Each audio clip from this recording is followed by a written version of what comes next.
Hello, everybody, and welcome back to another episode of PreseaTalks. Joined by my good friend Nicole today to explore the concept of identity through the lens of metaphysics. In doing so, we'll discuss some pertinent thought experiments that can be used to add some meaningful input to a very popular discussion in contemporary politics, being that of gender identity. So, in particular, we're going to explore the following questions. We want to know, what is a human being, particularly in relation to other animals, other species, right? What differentiates an animal like a squirrel from a human being? Next, we're going to explore what is a woman and what is a man. And we're going to go kind of across the gender spectrum, right? And talk about those as well. Lastly, we're going to talk about what defines me as a unique and individual person. So, what makes me Tyler and what makes Nicole Nicole. All right. So, in order to answer these questions, we first need to have a fundamental understanding of what essential and accidental properties are. These are concepts in metaphysics that are used to identify what constitutes something. So the quantification of these properties can be used to determine what singular or string of components can be said to wholly constitute an object or a being. So what is the one thing that I must have in order to be classified as a human being? What's the one thing that differentiates me from a squirrel? The one foundational thing.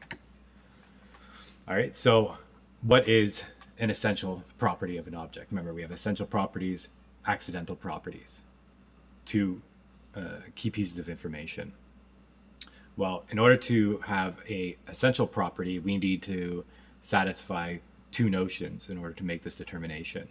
The first notion is that an essential property of an object is one in which this object has always possessed and which it cannot cease to possess without thereby ceasing to exist. So if you take a human being, for example, in this instance, if you were to just completely obliterate them down to nothing, and you have the belief that, human consciousness resides in the brain, that we don't have souls, that once we're dead, then if you were to just completely obliterate a human being, that human being no longer exists. So somewhere within that mass is the essential property, right? Somewhere within that mass of a person.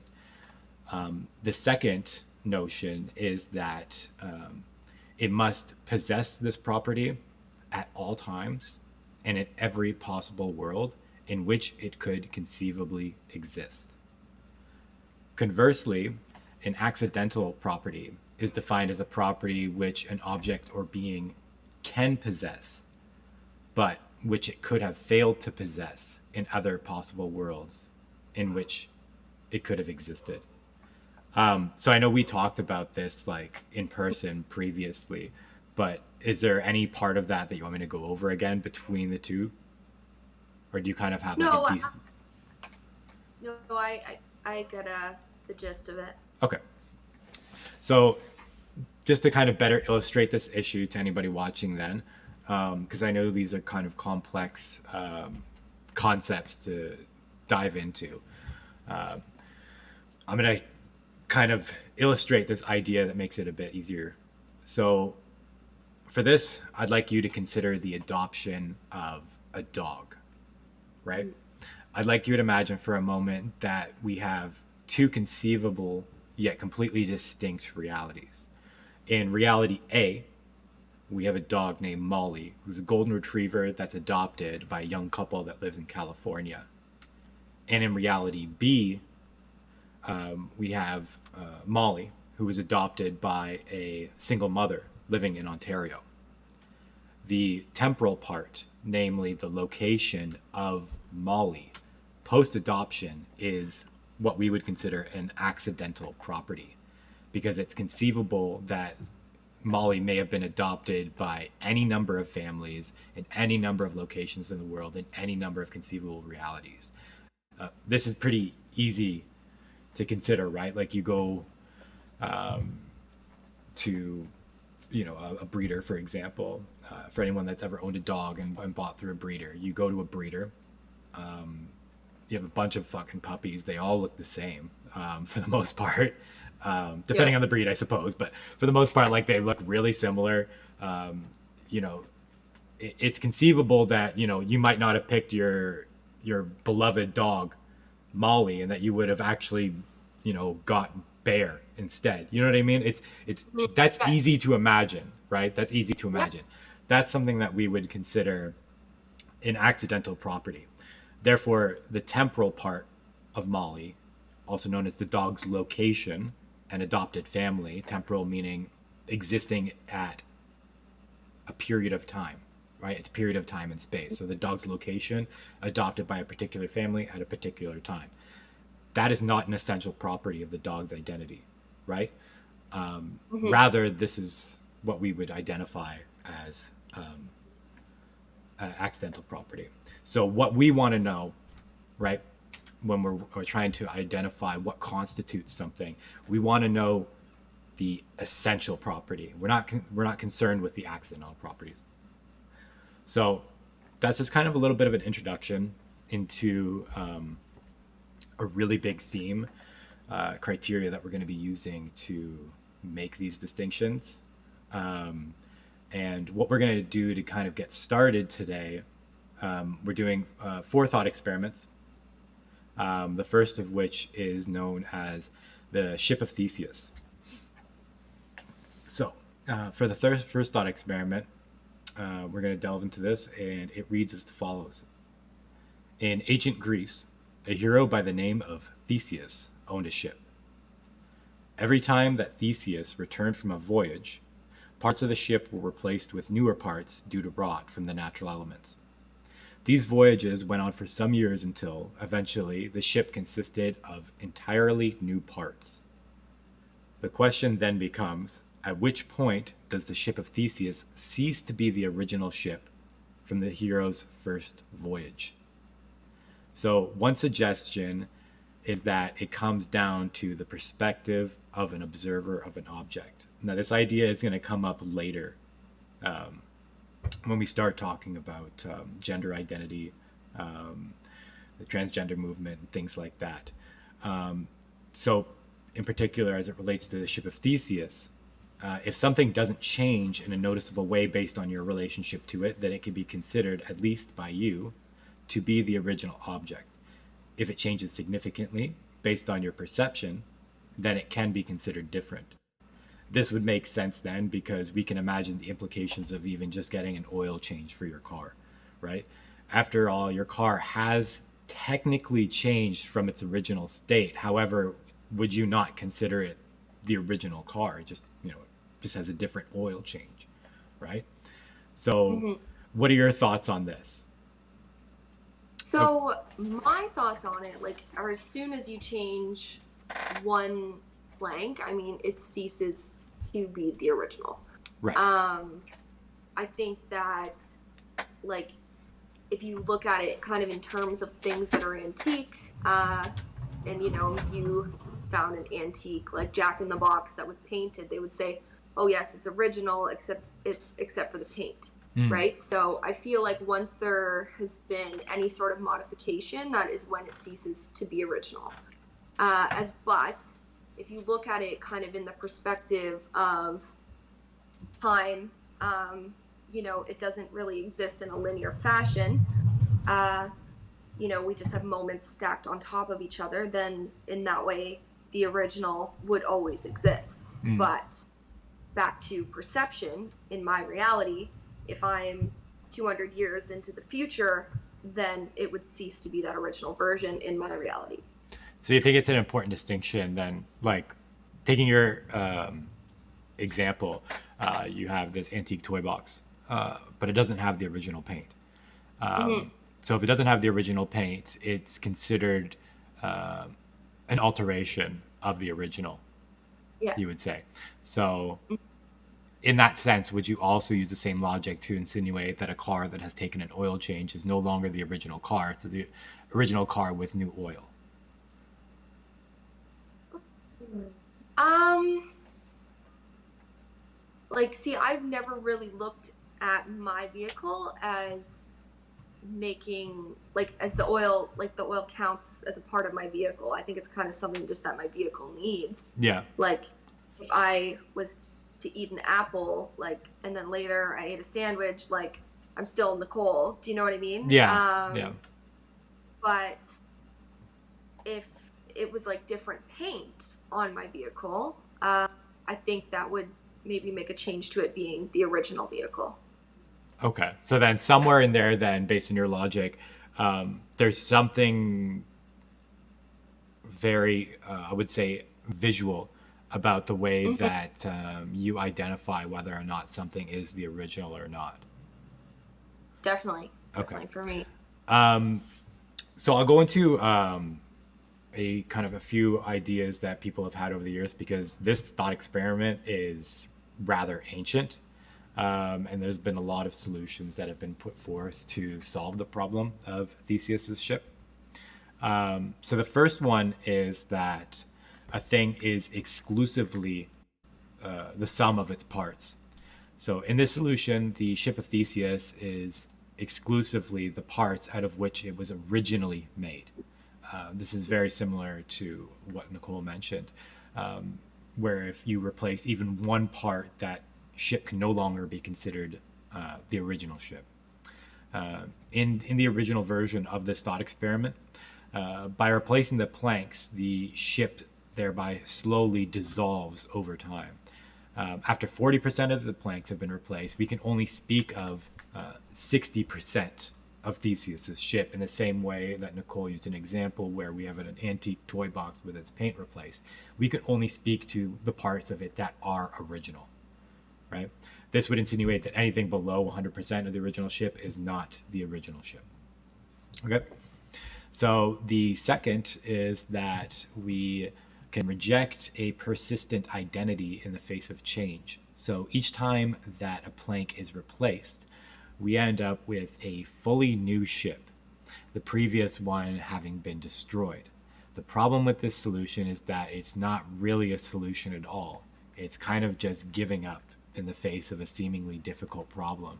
As a consequence, we also lose the ability to talk meaningfully about the idea of transitive identity. Furthermore, to Theseus, it would probably seem strange to no longer consider his ship as the original just because one board has been replaced, right? That would be like saying that our car is no longer the original because we had a spark plug replaced. And fair, maybe there are some people who do believe that, but it's just one of those concepts where it's like, to us, it might seem insensible to think that, you know, even you replace something like a lug nut on one of your wheels in the car, and it's no longer the original car.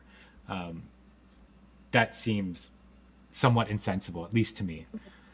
The third solution, a bit of a doozy, maybe not so much for Nicole, but for me, I'm working on it. It's known as the fourth dimensional approach. In this approach, we say that Theseus's ship is an object that exists across three spatial dimensions. These are the dimensions that we're familiar with, right? With the fourth dimension in this instance being the dimension of time. From this perspective, the ship before and after the replacement of planks are three-dimensional components of a four-dimensional object. Therefore, they don't threaten the identity of the ship, as the property that defines Theseus's ship exists somewhere within the fourth dimension, that being time. And that is every state in which the ship will exist in, be it past, present, future, exists simultaneously all at once, because time in the fourth dimension does not function in a linear fashion. For me personally, this one, again, still working my head up and around this concept. As of right now, for me, it's a bit of a non-answer. Mostly because I haven't yet fully prescribed to the idea that this is something that exists, at least in a capacity enough to consider to be probable. But that's a different conversation. So the last solution is to just say that it's all semantics. We might say that there's a mistake in assigning an identity to objects in the first place. From this perspective, identity is just a way of communicating through language. It's not a property of the object in and of itself. In other words, the ship of Theseus is simply a ship, and we decide what to call it. We identify this ship as belonging to Theseus. But even the concept of ownership becomes convoluted because it's supported by whatever government is in place, right? So all of those things are very human concepts, right? We award a human quality to an inhuman object.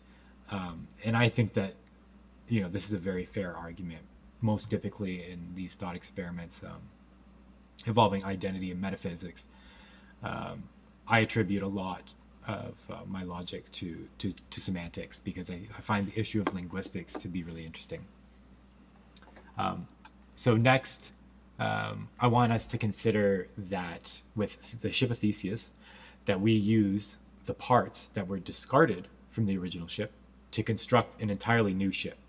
So we'll say that we have one ship that has been entirely renovated, that we've taken every part from this ship and we've replaced it over time, and that we have all of these collections of all these new parts in a warehouse somewhere, and that we create an entirely new ship out of it.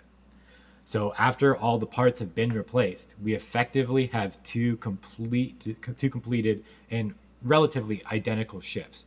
We have one that started out as the original at the time of the hero's first voyage, but had each part replaced until no original parts remained, and another that consists entirely of the original parts, wrought and all, but was never owned or operated by Theseus. In this case, which of the ships is the original Theseus's ship? So if we decide that the newly constructed ship is Theseus's ship, one thing we have to consider is at which point is the identity transferred? Is it after one part? Is it 20% of the parts, 50% of the parts, more, and why? So in this instance, we now have, two ships, okay? And we have the renovated one and the reconstructed one. So which one would you consider to be the original ship of Theseus?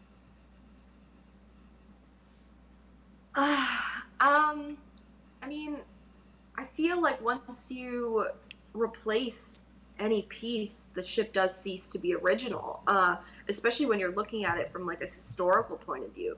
I mean, I'm not to say that that new ship wouldn't have value or would still be considered like his second ship or whatever, but I think that when you replace original pieces of something, it does cease to be original.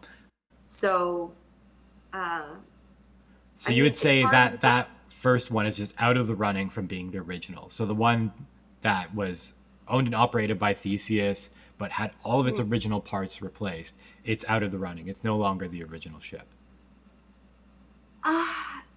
Yeah, I mean, it's not the original ship. It was still Theseus' ship. It's just not the original. Okay. It's still, when you look at it, like, historically, like, if you had pieces of it in a museum or whatever, like, you would still have value to it because it's still cool. He still used it. I mean, it was still one of his ships. But I feel like if you were going through the museum and the tour guide would tell you, well, this isn't actually his original ship. This was a reconstruction,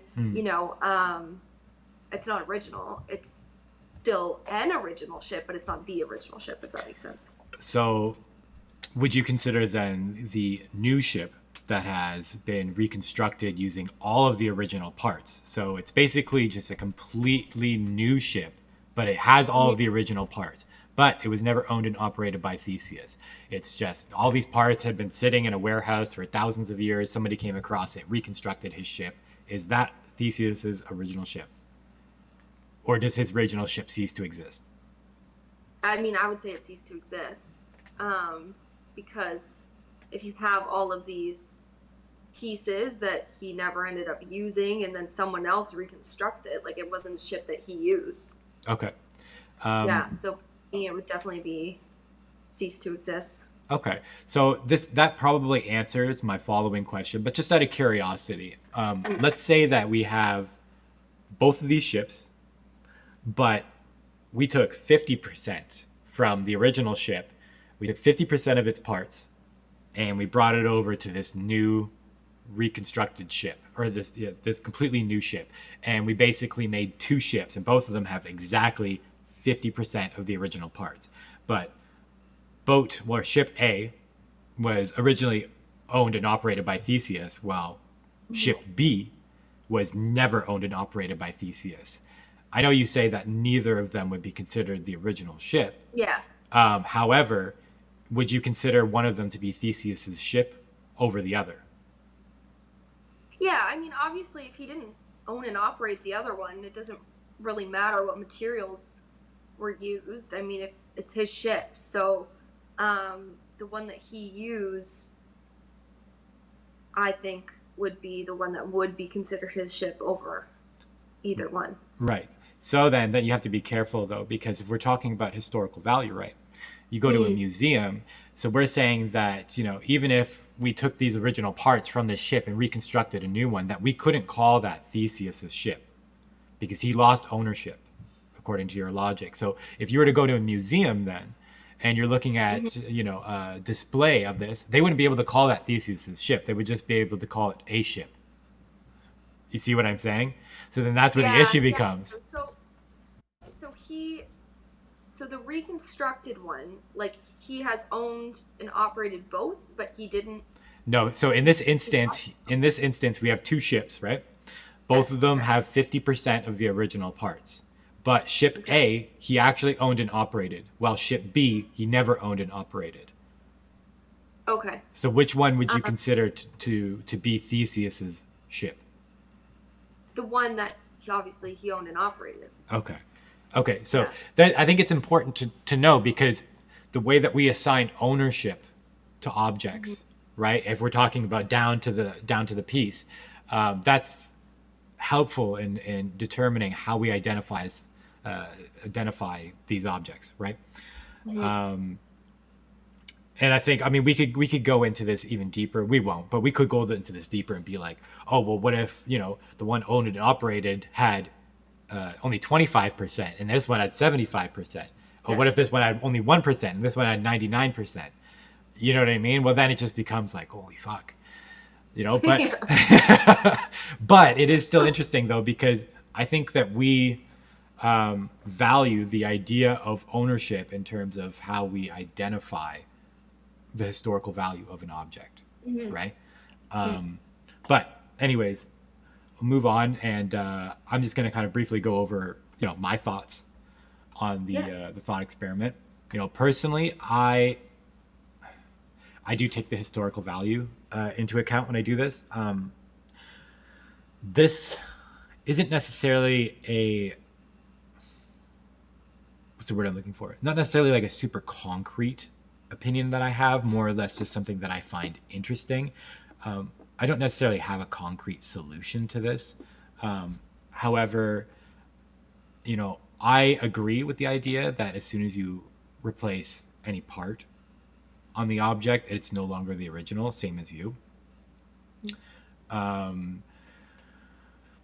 But I think there's also an issue of linguistics, which I'll get into. So first and foremost, I believe that once the ship has replaced all of its parts, that ship is still identical to itself in the present moment. So we can still call it the same ship. However, it's no longer the original ship at this point in time, right? However, in the present moment, being the 21st century, we really only care to understand the identity of the ship of Theseus due to its perceived historic value, right? And I think it's really important to consider the way that we think about this thought experiment, whether or not we're thinking about this thought experiment from the perspective of somebody that lives within the era of Theseus versus someone that lives outside the era of Theseus, like you and I, right? So I think that, if any piece or part of the ship is maintained from the original ship down to the very last board, that it still maintains historic value. I think this can be explained by going to a museum. So when we evaluate our fascination with objects in a museum, it's logical to ponder on how much of that object is actually from its original time period. However, as we know, many objects in the museum are reconstructed, renovated, or even reimagined versions of the original object. Though, if these objects contain even one piece of the original, it can be said to have maintained some historic value and thus its identity. I believe that its identity persists through that historic value, right? That's how we're able to go to the museum and say, this is, either a reimagined, reconstructed, or renovated rendition of the ship of Theseus, rather than us saying, oh, this is a reconstructed, reimagined, or renovated ship, right? But its identity persists through that historic value. However, once every piece has been replaced of that original ship, it can no longer be said to be the original, in my opinion. However, there is one caveat in this scenario that I believe is interesting, and it almost kind of creates this complete reset of what the original ship is in terms of thinking about it from our perspective for its perceived historic value. And that is, if every single piece or part of that ship had been replaced and Theseus still owned and operated that ship before that ship was retired, then all of those pieces they're almost like new original pieces, right? Because we're only, in this perspective, we only care about whether or not parts are the original because of their historic value, right? So they're almost new original parts. So while I do also agree with the idea that as soon as any part of an object is changed, it's no longer the original, I think that's a very like presentist perspective, right? We're thinking about that object existing in the now rather than existing, in a past time. But I would like to bring up the issue of linguistics in this case. So we want to know whether or not the original ship is the ship of Theseus. If we think of this, again, from the perspective of existing in the same era of Theseus, it's logical to assume that as soon as it becomes a renovated ship, meaning any part is replaced, that the ship is no longer the original. However, if we think of this issue from the perspective of existing in our area, we become more concerned about its originality because of its historic value, which can come down to even one part. Even though we can say, this ship is not the original, it only has one part, and the rest are new parts to recreate what this ship might have looked like. Plus, there's, another just like it in a museum down the street with a single part as well. So how can there be two, right? However, both of these ships meet the criteria for maintaining their historic value, right? So the idea of having a complete ship full of its original parts in our current era, from the perspective of our current area, is, to me, it's just insensible. The possibility for this to be true is almost zero, right? We're never going to come across a historic artifact that is entirely original, right? Maybe I'm wrong about that, but I feel like the possibility for that is almost zero. Therefore, we have to concede to the fact that either Theseus's original ship no longer exists from our perspective, or that the historic value of even one part of the original object still preserves its originality. So I thought interesting distinction to think about how are you looking at it? Were you looking at it from perspective of it existing in the moment or existing in the past?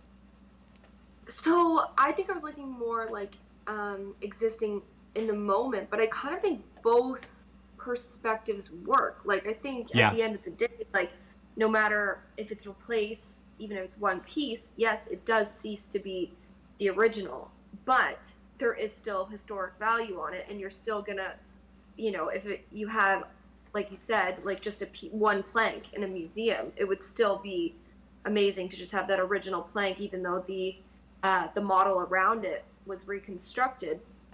So I think there's kind of both perspectives. Like, once you replace pieces of the ship, it does cease to be that very original version, but there's still historical value to it. Yeah, I agree. But one thing I do want to bring up is a conversation we had with a very peculiar person the other week who brought up a really fucking great example. And so I know how you said, as soon as one part is replaced, no longer the original object. However, in this instance, that logic seems insensible, right? Because if we don't allow for change over time, then we can say that the Mona Lisa painting is not the original painting due to the absence of eyebrows, which have been scrubbed Yeah. off from years of cleaning and restoration. Um, does that, like, are you okay with conceding to that? Yeah, like I Yeah, mean, okay. it's kind of like it's one of those things like um if you take the Mona Lisa and the fact that she is missing her eyebrows, like I mean that painting now isn't the exact same painting as it was when it was originally painted by Da Vinci, right? I don't fucking know. Um so yeah, like I mean if you look at it now, it's not the exact painting that he finished and but it's still the Mona Lisa, it's still his painting, it's just kind of been a little bit destroyed. Right. So in this instance, again, we're thinking it from the perspective of the now. We can literally go and see the Mona Lisa. We're Mm-hmm. saying that its identity, in this case, is maintained through its historic value. Yeah, but I would also say too the difference between the ship of Theseus versus this Mona Lisa, where it's like, um, if you took the ship of Theseus and the paint had worn off, I would still think it's original ship, but time and elements and stuff and external factors have affected it. But when you're adding something, I mean, imagine you took the Mona Lisa and somebody Okay. had redrawn the eyebrows onto the Mona Lisa that was not Sure. Da True. Vinci. True. I would say that um, it wouldn't be the original Mona Lisa. Okay. Yeah, I think that's fair. That does make sense. So it's okay to subtract, not to add. Yeah. Okay, that's good. That does allow for change over time. So your Mm. logic holds up there. So okay, that's good. I'm satisfied with that. Okay.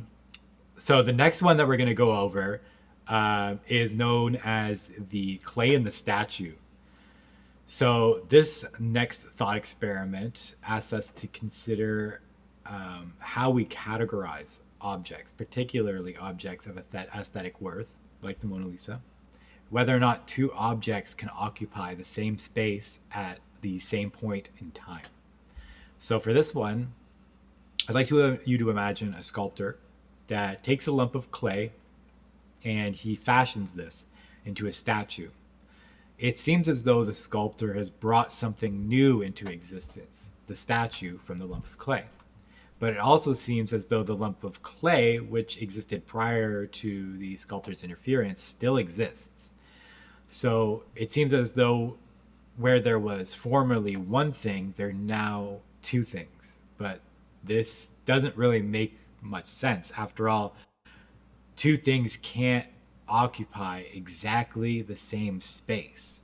Ordinarily, you would just regard the statue as one thing, not two, right? It's weird to Yeah. think that, for example, this book it's one thing. We would never say that this book is two things. However, the problem of the clay and statue insinuates that this is possible. Mm-hmm. Therefore, I'd like to ask,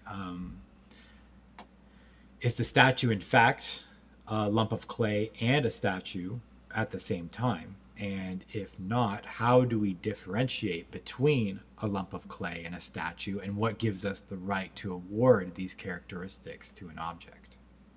So, what do you think? So I think it kind of goes down to like almost like beauty is in the eye of the beholder. Like, if you take a lump of clay and a kid made a statue, but it really just looks like a lump of clay, then maybe to Hmm. me, I would see it as just a lump of clay, but their parent would see it as the most beautiful statue on the planet, right? Yep. Uh, Same, like, and either way you look at it, a statue is still clay. It's still a lump of clay, but uh, we've assigned beauty to it and made it into a statue. I mean, you could say that if somebody didn't know what it was, but just knew that it was made of, they might just think it's still just a lump of clay. So I Yeah. feel like it goes down to perception. Yeah, that would mean that the answer then though is entirely subjective, right? Mm-hmm. Which in and of Mm-hmm. itself can be a non-answer. We're trying to look for something as close to objectivity as possible. Yeah.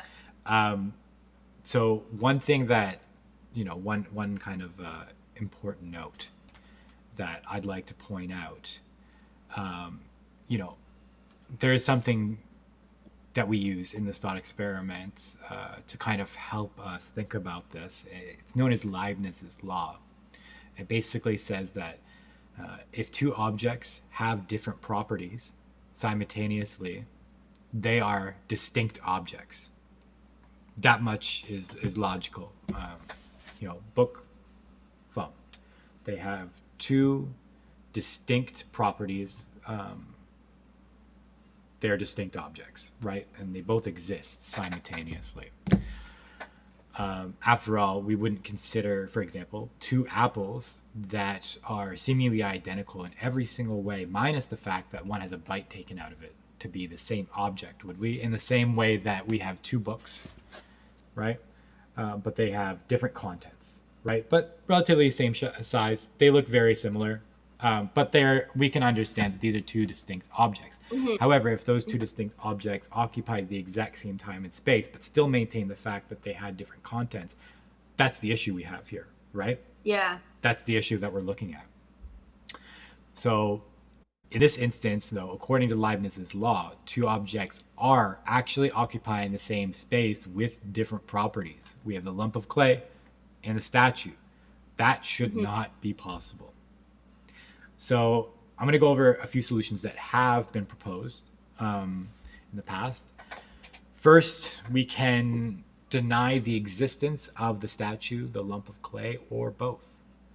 Another is what's known as the takeover solution, which suggests that there is a particular attribute that ensures that only one occupies the same space at one time, which sounds, reasonably sensible.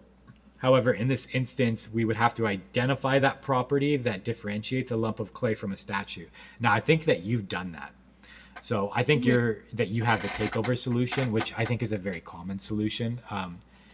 However, your solution seems to be mostly subjective in nature. Yeah.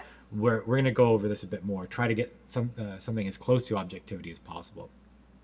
Lastly, some believe that the lump of clay has physical properties, whereas a statue has physical and aesthetic properties. Therefore, we would have to determine if there are objective aesthetic properties that can be used to distinguish a statue from a lump of clay, right? If you're going to go with that. So if we wanted to get closer to objectivity from an aesthetic perspective, like you said, we would have to objectively identify the parts of that statue that they're just aesthetic. Like the, what do they call it? The, what is it? It's the rule. It's the swirl. You know what I'm talking about, right? The thing. It's found in nature. It's a swirl. Oh. The golden. I can't remember what it's called. It's like the golden rule or something like that. It's found in nature, where it's basically this mathematical equation for what's aesthetic. Yeah. Yes. Oh, the Fibonacci sequence. Maybe that sounds like it might be right, but yeah. So like there are things like that we can use that it's like these things describe what is close to objectivity in what we find beautiful as possible, right? Because for the most part, we understand that beauty is subjective. Personally, I reject the second and third solutions that we talked about here. I think that we can't say that a statue is a statue and not a lump of clay because of the aesthetic properties that make it a statue. While this sounds like it might make sense, the issue with this line of thinking is that it restricts the essential property of the statue to the present moment. This is because its form is susceptible to change, meaning that it would only ever be identical to itself in the present moment. So it could only ever identify as a statue within the present moment if those aesthetic properties were true. right? Mm-hmm. So the problem with this is that essential properties should perdure across time. If they can't perdure across time, then they're not objective, right? Yeah. So that's why, even though if we had these, objective aesthetic qualities that that these statues had, they're still not able to identify or distinguish the lump of clay from a statue, because you can imagine, like, you have this beautiful statue, right? And part of the thing that makes it objective is, let's say, the nose of this statue of this person, but then that nose gets chipped off, right? All of a sudden, the properties of this statue change. It's no longer the original statue, and it no longer has that aesthetic quality that made it so appealing. Therefore, it's no longer a statue, and it becomes a lump of clay again. However, for me, that's a big issue, because an essential property, like we discussed before, it must persist across time, like, right? It must be immutable, and that quality is not immutable. So, kind of changing my thoughts a little bit. So I have this crystal. It's moss agate. It is shaped as a mushroom. Yeah, it looks like a mushroom. So either, like, no matter what, this crystal is moss agate. It's carved into a mushroom, but it's still moss agate. So I feel like with the statue thing, like, it's going to be a lump of clay no matter what, if that makes sense. Yep. Even like you said, if the nose falls off, if it would, like, it's still made out of clay. It's still, at the end of the day, a lump of clay, but due to aesthetic purposes, we call it a statue or a mushroom or whatever it is, right? So I feel like the constant, like the essential property, would be what it's made out of. Okay. I think, let me propose something else, because I think maybe you might agree with this, because you're starting to get closer to my line of thinking here. Okay. So I think personally that this is an issue of semantics. We call a statue because we're awarding an inhuman object human qualities, right? Though for all intents and purposes, a statue is still just a lump of clay. That is to say, a statue is a different looking lump of clay, and the aesthetic qualifications serve no purpose to this discussion, as they only exist to please the human gaze. There's nothing about a statue and a lump of clay that distinguishes them. Again, down to the mineral that's or whatever whatever this object is made out of, I think is a fair argument as well. But then the issue of semantics, we're trying to award human qualities to an inhuman object, and that's just it seems like a very human thing to do. We do it all the time. But if we're thinking about this from a purely logical perspective, it's insensible. It doesn't work. So that's why personally I think it's an issue of semantics. What do you think about that?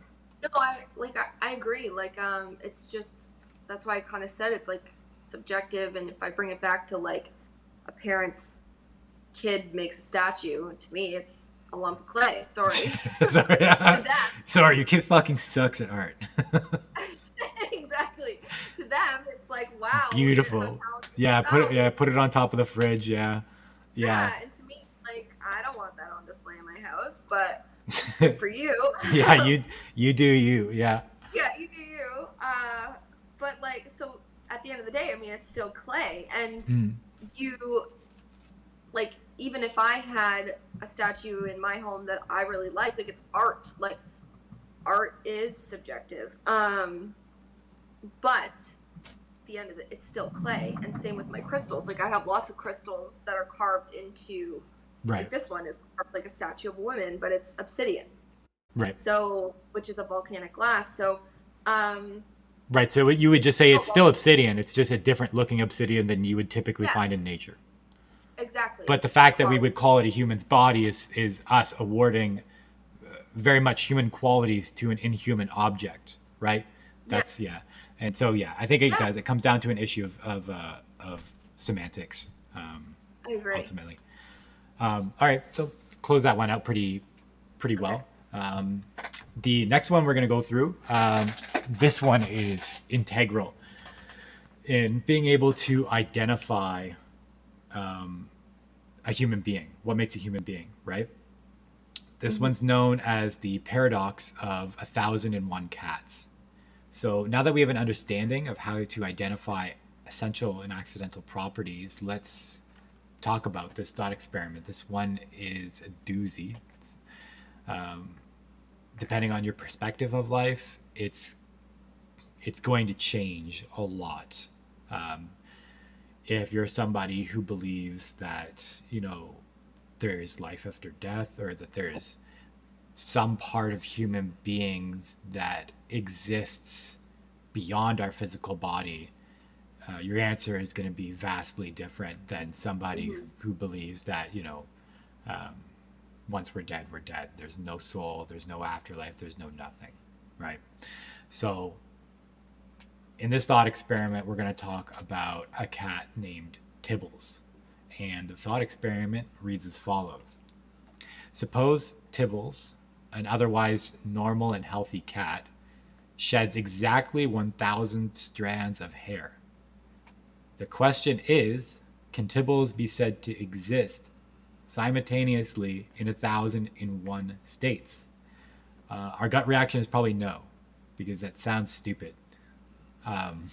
Like, why are there 1,001 cats? No, there's one cat and 1,000 pieces of hair, right? No cat, human or otherwise, can exist simultaneously in 1,001 states. We can't even exist in two states at any given time. After all, I am me. I can't exist in two places at once. That's not sensible, at least from a we'll say I because I know at least from a three-dimensional perspective. I can't exist Mm-hmm. in Yeah. two spaces at one time. However, suppose this time that Tibbles exists in two conceivable realities. Okay, so in reality A, Tibbles exists as a normal cat, and then in reality B, Tibbles exists as a cat, but he also lost his tail in a horrible accident. So in reality A, Tibbles is basically he's in one complete state. He's one full cat. However, in reality B, there's Tibbles and Tibbles' tail. So the question then becomes, in reality B, does Tibbles exist in more than one state in the form of Tibbles and Tibbles' tail? And if no, how much are we able to hack off of Tibbles until Tibbles ceases to exist? What parts of Tibbles are essential for them to be able to identify as a cat, right? A lot of people I've talked to in the past have said, depending on their beliefs, that the brain is the essential property of Tibbles, due to the belief that consciousness resides in the brain. Meaning, as long as we can keep Tibbles' brain alive, that Tibbles can exist in the capacity as a cat. However, that does not satisfy me. Using humans as an example, I would argue that consciousness does not persist at all times. After all, I would argue that we lose consciousness when we sleep, right? That does not mean that we cease to be human just because we're asleep. That is nonsensical. Moreover, you could consider it a brain dead person. In my opinion, it's still a person, right? That's why we consider brain dead people to still have rights, right? We don't call them a dead body, right? You don't see a person on life support and be like, oh, that's a dead body. That's also insensible, right? They may be in a Mm-hmm. vegetative state, but that does not necessarily mean that they're dead. Yeah. Therefore, it seems that the brain in and of itself is not an essential property of identifying a living being. So, in the case of Tibbles, for example, or even a human being, whatever you would prefer to kind of think of this as, what's the essential property? To me, it's like it's consciousness, but not from a sense of like being awake or being asleep. It's like a soul. It's like spirit, that more metaphysical like existence. And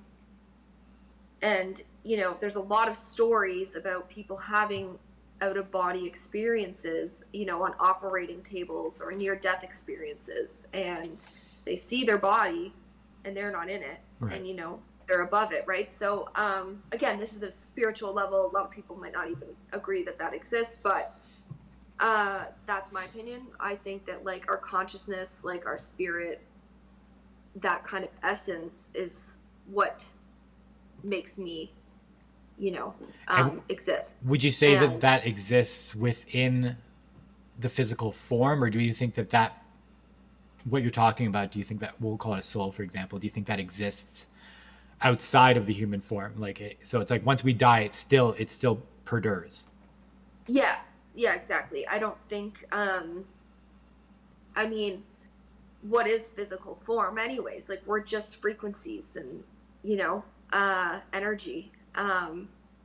Like we put such like a solid form on reality, but personally I don't believe reality is solid. It's this kind of like a bunch of electromagnetic frequencies and energies, and so I think my consciousness kind of resides more in that. It's not really about just my physical body. Like I don't believe personally that Okay, my so physical question body. then, do you Mhm. think that animals have that same essence?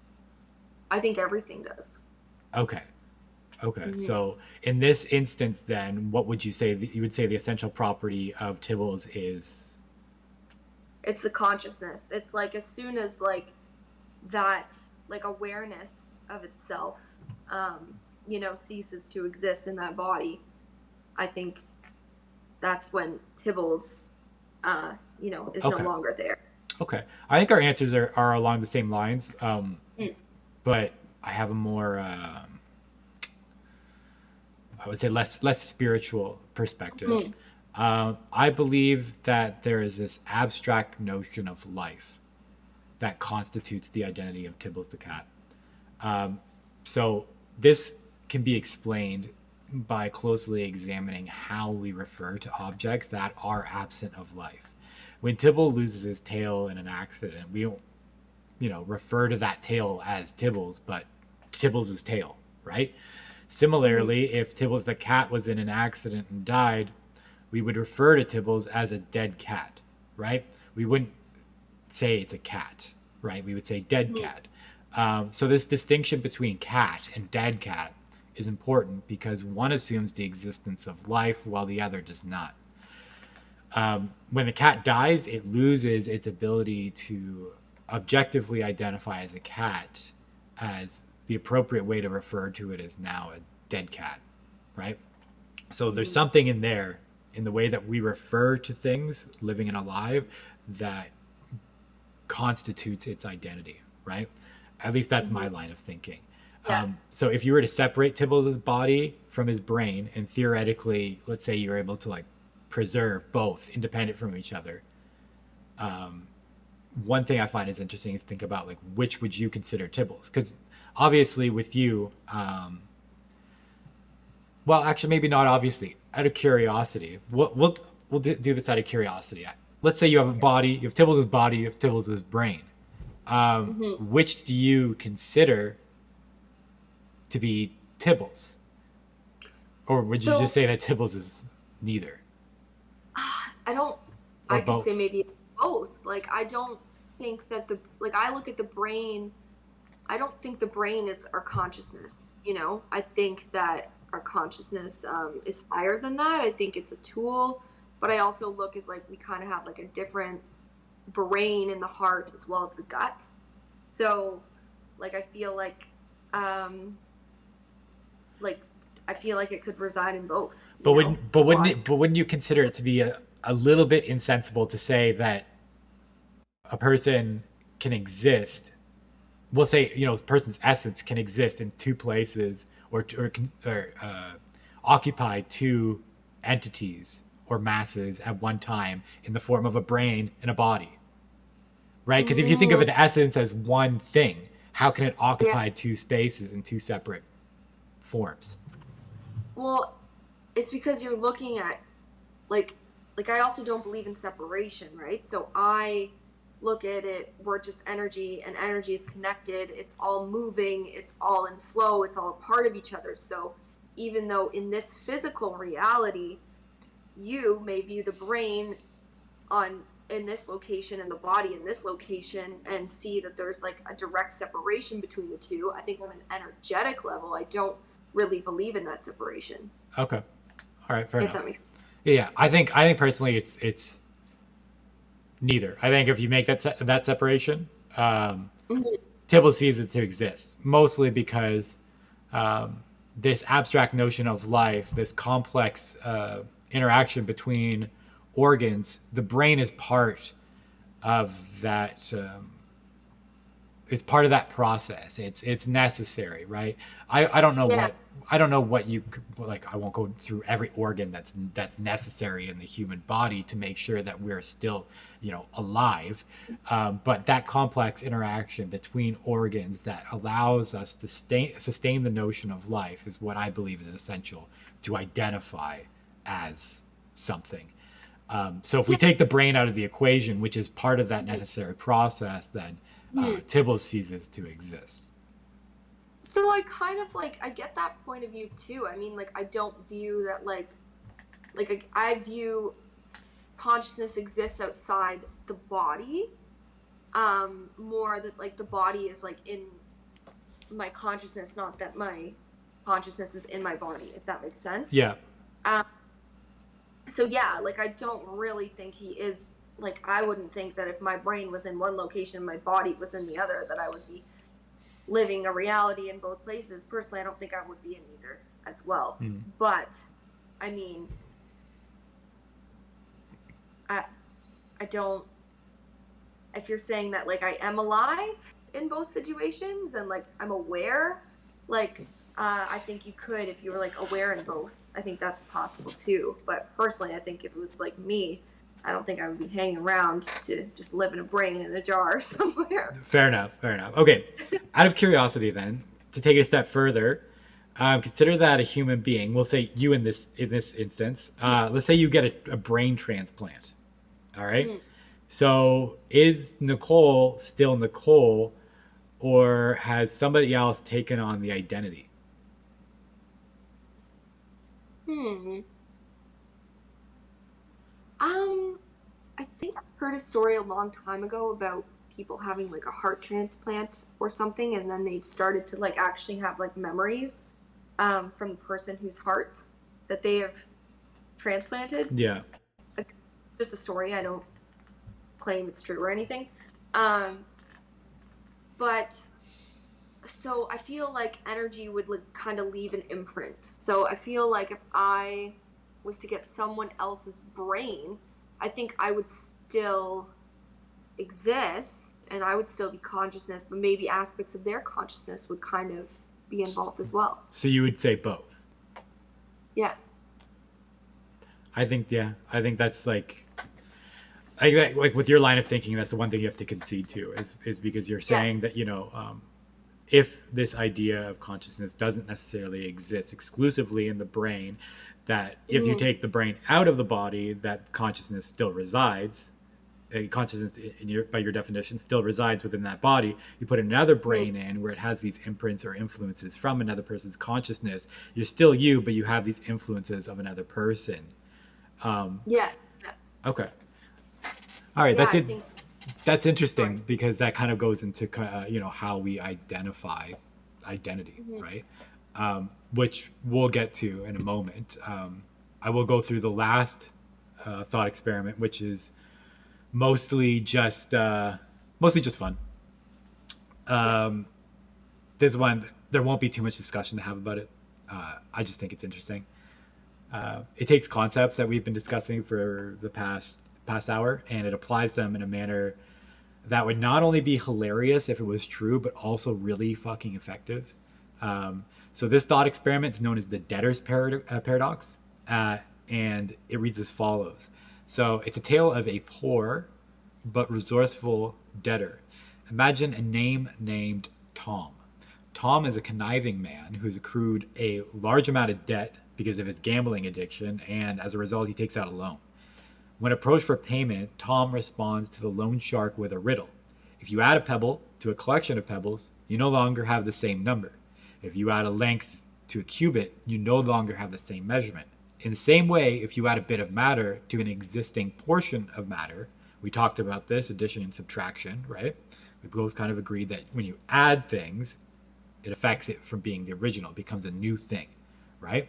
So when you add a bit of matter to an existing portion of matter, you no longer have the same entity, Tom says. Also, we say, well, since man is nothing more than a material object whose matter is constantly changing, we don't survive from one moment to the next, right?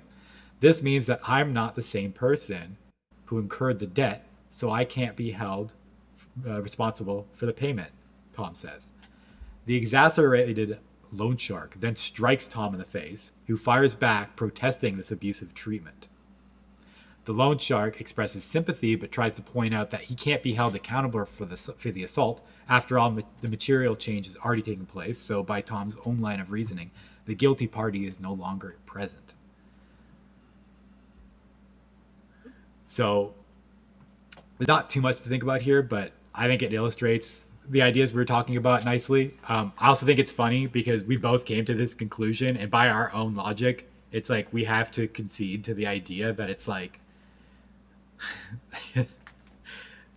unless we're willing to go, deeper and be like, oh, well, our personal identity and our debts incurred and things like that persist, even though our material form doesn't persist because our identity exists beyond that for somehow. That's like a whole other conversation. But I do think it's funny because it's like, I would love to use this as an example one day, like fuck my student loans. Yes, you know what I mean? like fuck my student loans. Like I'm a different person. Like my cells have shed. I am a whole new person. I did not incur that debt. Exactly. I identify as debt free. So. No, I'm not. No, I'm not a necromancer. If you've been listening, Nicole, she is a real person, but her soul occupies that body. So no, I'm not a necromancer. That's someone in chat. She said here. She says, "Does Nicole know you have her soul's essence siphoned away from the husk of flesh?" Yeah, I'm saying she has a soul. Actually, well, I personally don't believe in the existence of a soul. I think when we die, we just rot in the ground. I think human beings are part of this greater whole in the cycle of life and death, and we breed new life by the very fact that our bodies decompose, but the existence of a soul in and of itself, no. Personally, no. So even, you know what, I've actually had a couple thoughts about like soul as well recently, and kind of looking at it more as like a trap of like individuality, if that makes sense. So I've kind of shifted my perspective on thinking that we are all made up of like the same awareness, the same like one collective consciousness, as not as much of like just an individual soul. Like we're all kind of like aspects of the universe experiencing itself. So we all have soul.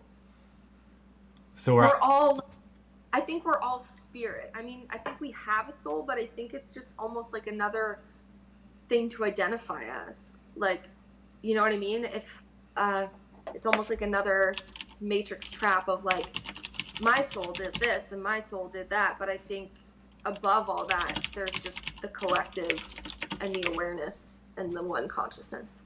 Okay. So according to Goro, then we're all invited to the cookout if we all have soul.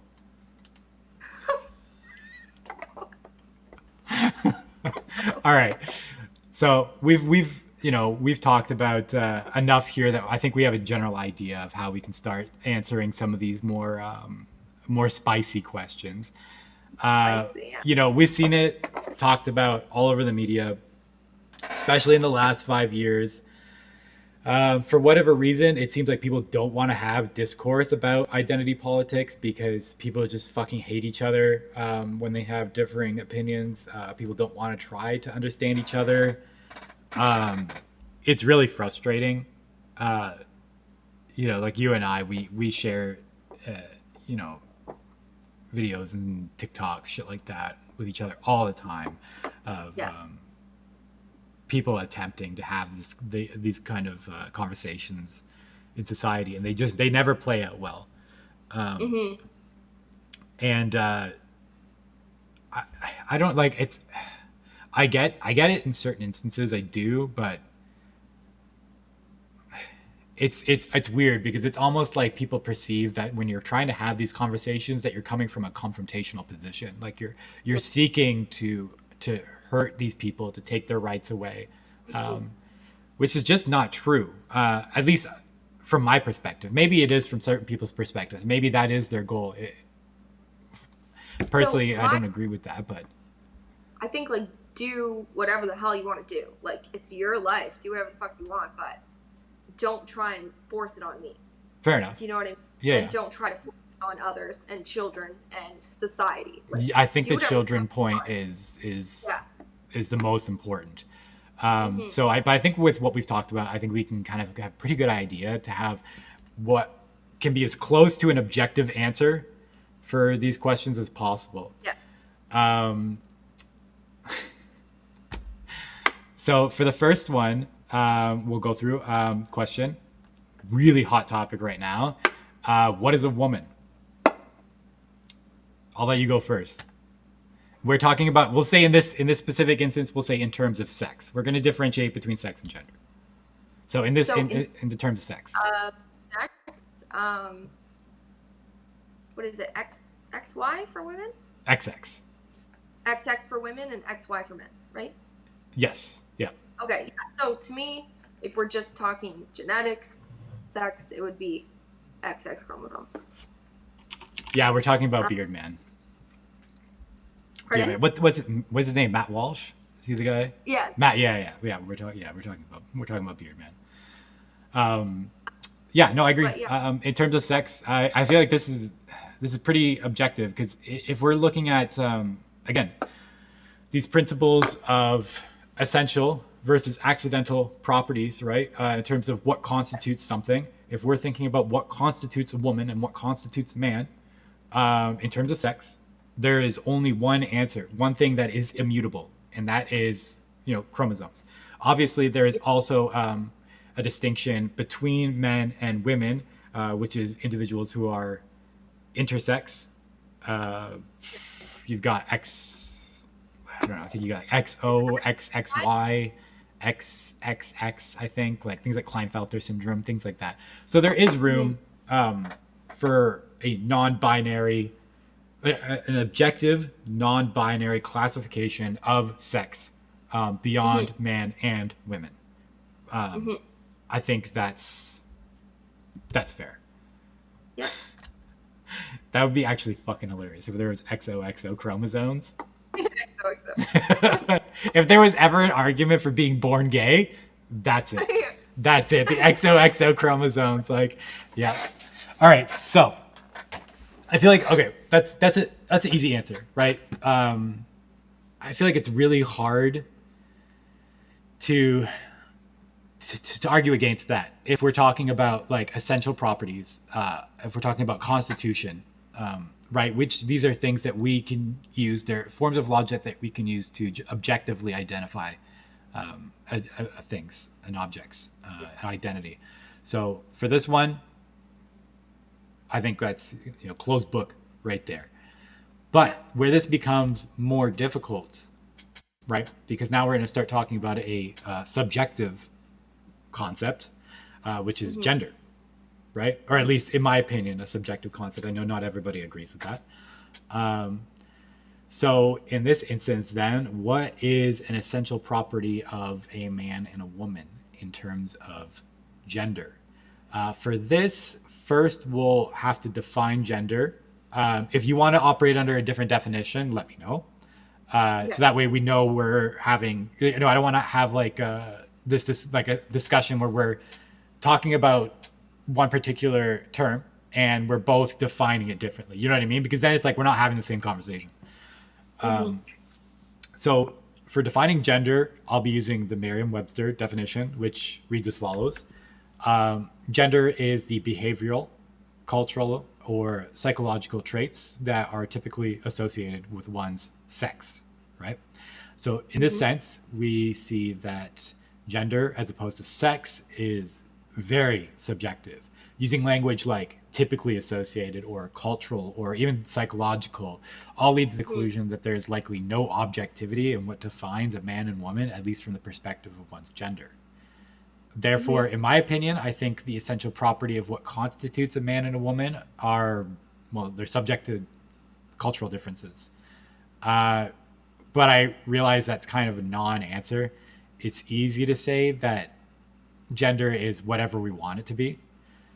So I thought about this a little bit, and I'm very curious to hear what you think about this. I propose potentially that gender might be observer specific. So we talked about this a little bit earlier with Theseus in terms of how things change based on my perception of them.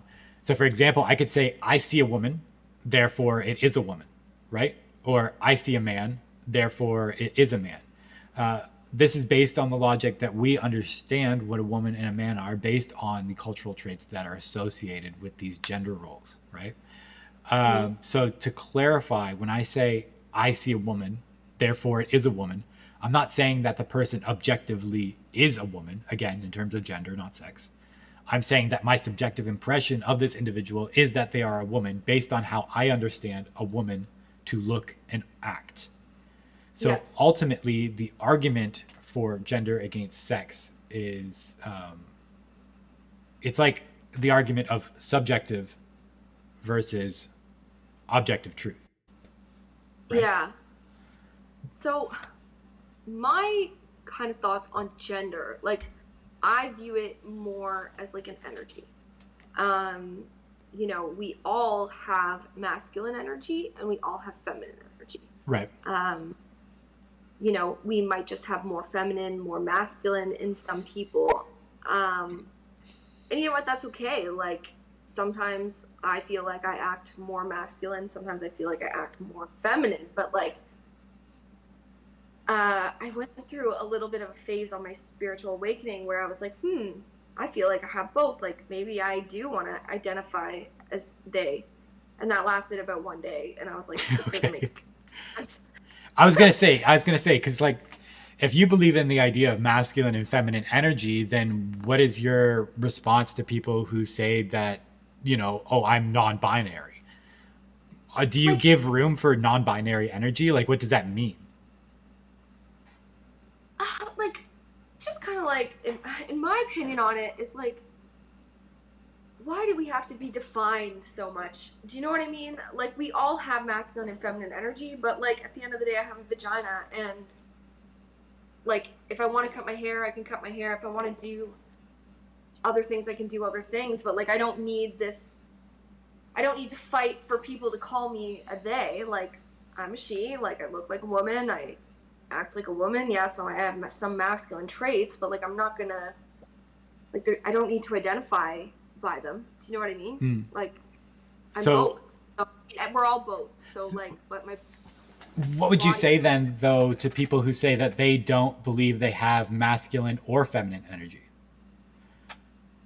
Well, then what? Like, what would you say if somebody's like, I have Z-Zer energy? What? Z-Zer? Yeah. What is Z-Zer? Like Z-Zer. XE/XIR. Z-Zer. What does that mean? Okay, I'll put it more simply for you. What if I said I have heline energy? Oh yeah, cat energy. You know what I mean? Like, that is not masculine or feminine, right? I have heline energy. What is that? Like, what is that to you? So if you have cat energy,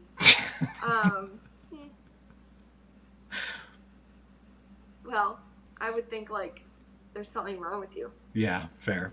Yeah, that's fair. Like, I think there's like a line. Like, I think like all of these, this is what I think personally, all these people are so traumatized and so lost that they are fighting for just like an ounce of attention, recognition, community, whatever it is. Yep. And that's sad. And the government, society, the people running this stuff, they're aware of this and they're playing on it and they're monetizing it and they are forcing it on children. They are forcing it on people that want nothing to do with it. You know, like taking children to drag strip shows and things like that and confusing them more. Like when I was a child, I wanted to be a Dalmatian. Okay. I wanted to Mm. grow up and be a Dalmatian. My sister wanted to be a star in the sky. Like in Ooh, my, that's spicy. What do you think? What pronoun would be a star in the sky? I don't know, like glitter or something sparkle. Glit her, glit her, glit Glit her, her. glit her, and glit Yeah, him. I like glit that her. actually. I might use that for a week. But the thing is, like, you know, I'm 26. I don't look back at my life and think, oh my God, I wish I had the freedom to be a Dalmatian. Like, I remember playing lions at recess with my friends, and like, we pretended we were all different lions. Like, Mm. kids have imaginations, kids want to play and pretend to be these different things. And I think encouraging imagination is beautiful, and that's not something we should suppress, but telling them, because you know, a girl, how many girls are tomboys? They want to wear t-shirts, they want to play sports, they want to hang out with the boys. That doesn't mean that they need to cut off their breasts and grow a penis. Right. Yeah, I suppose it kind of like brings like a whole new meaning to the idea of like I think therefore I am. Like I think Yeah, when Aristotle said that, I believe it was Aristotle anyways. When he said that, I don't think that's what he had in mind. Was it Aristotle? I feel like that's wrong. I would have to, I'll look it up. Anyways, one thing I would like to say, it goes back to like when we're talking about gender. Why I kind of mentioned that it was important to make sure that we both understand what kind of definition we're operating under is because people tend to get really heated about this topic, and I would argue most of the time that you have one side that's arguing that it's impossible to be a woman when you were born as a man, referring to the concept of sex, while the other Mm-hmm. side is arguing for the recognition and validation for the gender identity of a man that chooses to identify as a woman. So Mm-hmm. you'll see like, for example, this is the way I look at it. Like you'll see videos online of being like somebody they're transgender, but they're like really early on in their transition, male to female, and they still look very masculine. They look like a man, right? They act like the man. They sound like a man, but they're saying I am a woman, and everybody Yeah. else who is looking at this, and maybe there's one side that's looking at it from the perspective of this person saying I am a woman in terms of sex, whereas this person's arguing for the validation of recognition as a woman in terms of gender, right? Mm-hmm. And those are two separate arguments. Those are two separate conversations. So while somebody may be, on this side, they're looking at them, they're being like, oh, that's impossible. You can never be a woman, right? You can only be born as a woman, right? You can't become a woman, right? They're Mm-hmm. thinking about it from the perspective or argument of sex, right? Whereas this other Yeah. person might be thinking about it from the perspective or argument of gender identity, which, Mm-hmm. again, as per like the definition that I mentioned, um, it's entirely subjective, right? So again, I don't see why it's so important to argue for the recognition and validation of a gender identity, but I think it's important because this distinction is important because again, from an observer specific approach, our perception of another person's gender is how we acknowledge and refer to them in society. Mm-hmm. So again, if that's something that really matters to you, then I can understand why people would fight for that Yeah. recognition and validation. But I feel like most of the time, the arguments that both sides have with each other, they're coming from this misunderstanding, like this idea that they think they're arguing about the same thing, but they're really arguing about two separate things. What do you think about that?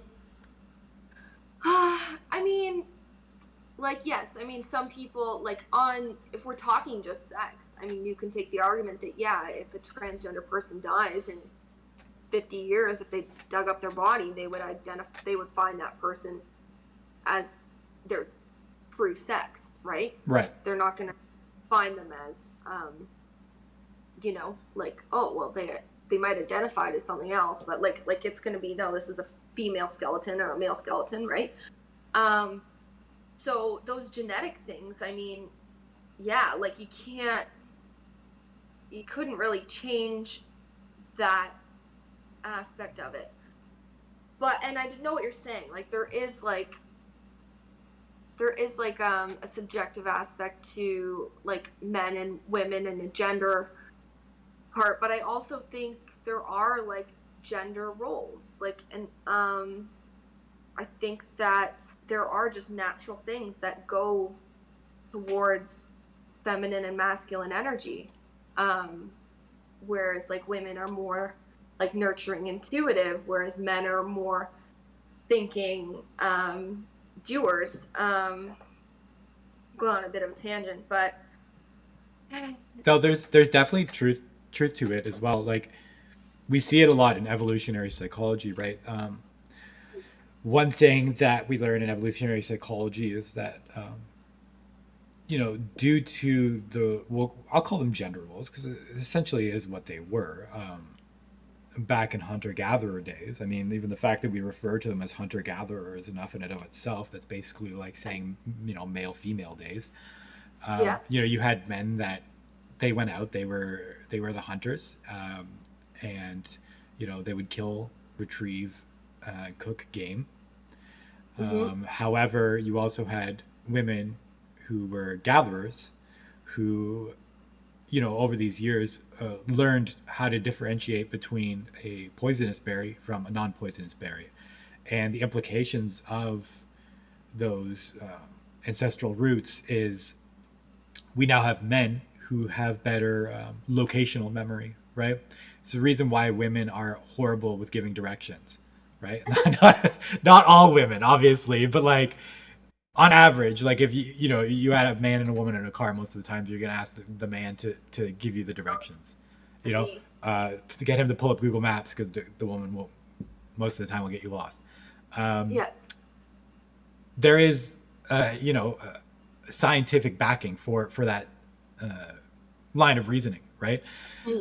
Which is basically say, when men were out and they were doing this hunting, they had to remember specific locations, right? They would mark specific locations. They would understand, tracking. They would understand the routes of these animals that they were hunting.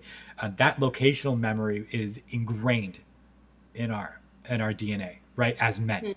Right? Same way with women, right? The reason why we aren't just fucking like rolling over in our graves, fucking vomiting and everything is because women were developed a better tactile memory. So they were able to understand things better. They're better able to recall memories based on tactile information, right? So because they were out there, they were feeling, picking berries and things like that. Just by touch, they were able to recognize a poisonous from non-poisonous berry. Right. And so both these gender roles had their purposes and their uses. And that's just, a more, I'll call like maybe a barbaric example of kind of what we see today and what has developed. But I think over the course of our evolution that we have adapted to have gender roles deeply ingrained in our society from a male and female perspective.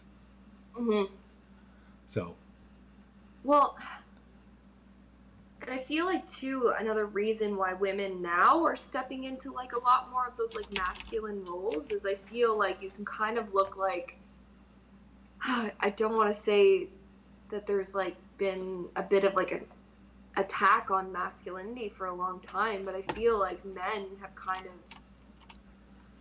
they were kind of the ruling class, and now it's like there's such like man hate, yeah. So the men that you do come across, they don't usually have these traditional gender roles, which are like protector, provider, doer. So you have more men that are in like more of a wounded energy or more maybe in a feminine energy, and then women have kind of had to step forward and then be like a man for themselves, if that makes sense. And then I think that can kind of lead to like where people get kind of like that confusion on like their gender. And like when I say I have masculine traits, like these are traits that like I've almost created as a form of protecting myself. Yeah.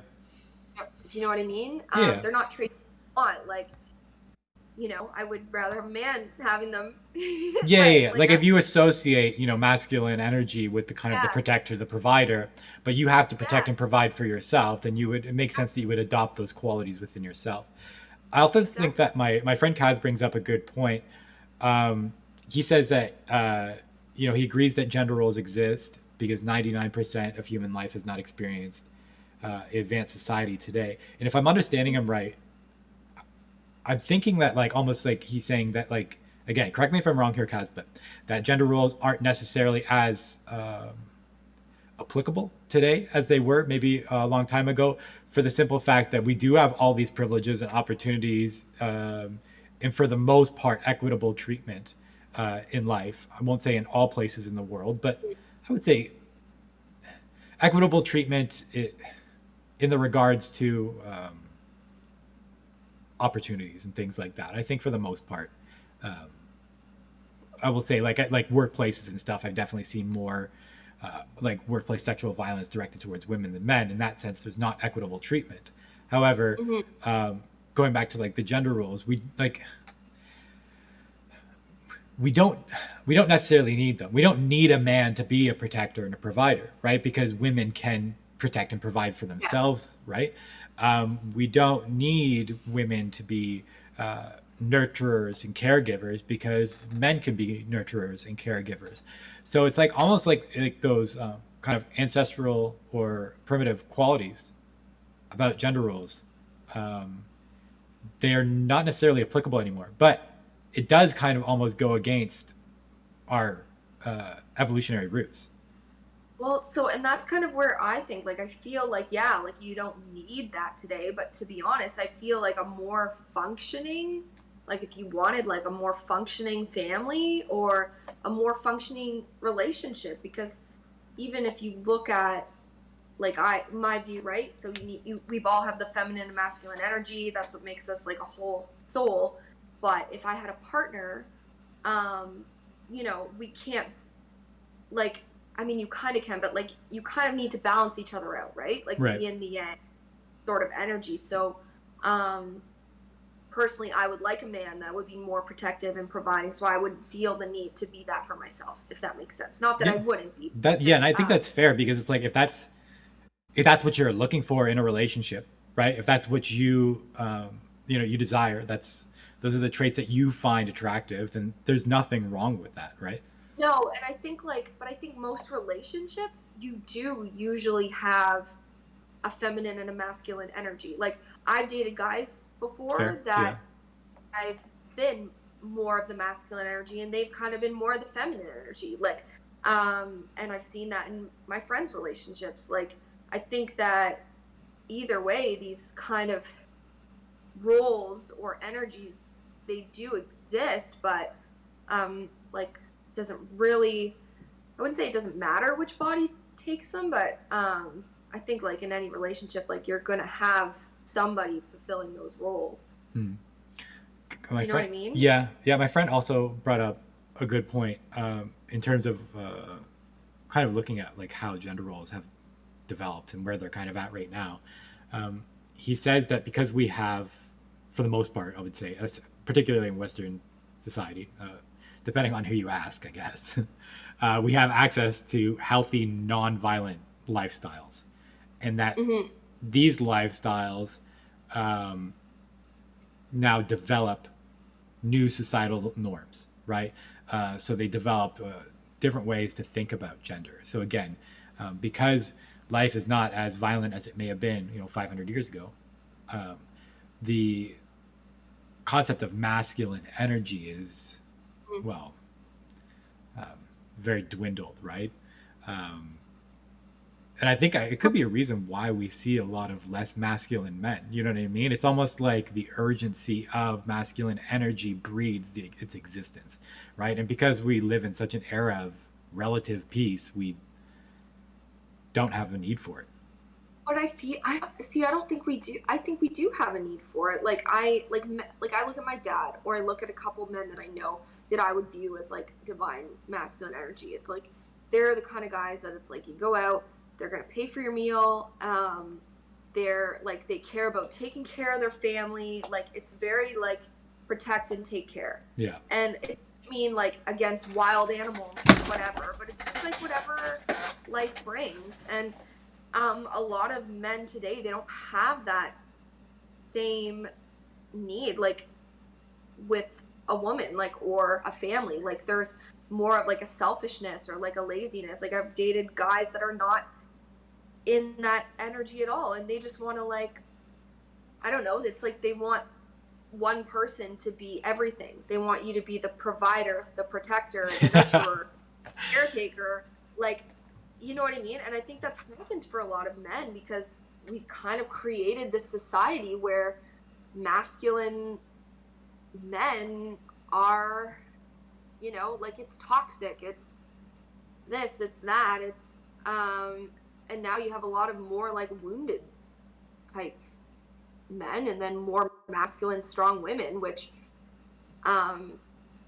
Yeah, I definitely think that like the idea of toxic masculinity and how prominent it has been in social media in terms of like shaming people who are, you know, toxically masculine, has definitely made a lot of men afraid to be in touch with their masculinity, myself included, right? Like I feel like, or I felt, I'm trying to be, you know, more in touch with my masculinity as of late, but for a long time I felt like anytime I approached somebody, I would have to minimize my masculine output as much as possible to make myself come off as approachable as I can. You know what I yeah, mean? To make other people feel safe around me, right? But I would have to limit my masculine energy, right? And that, you know, that could be a direct byproduct of the way that society currently views masculinity, right? yeah, definitely. Like and again, toxic masculinity, like, and like this divine masculinity that I'm kind of talking about, like unfortunately they've kind of been like meshed together, but they're Yeah. very different things. And you know, like I'm not saying I would ever in a million years want to be in a society where the man's telling his wife what to do or whatever, but like I would, like I don't know,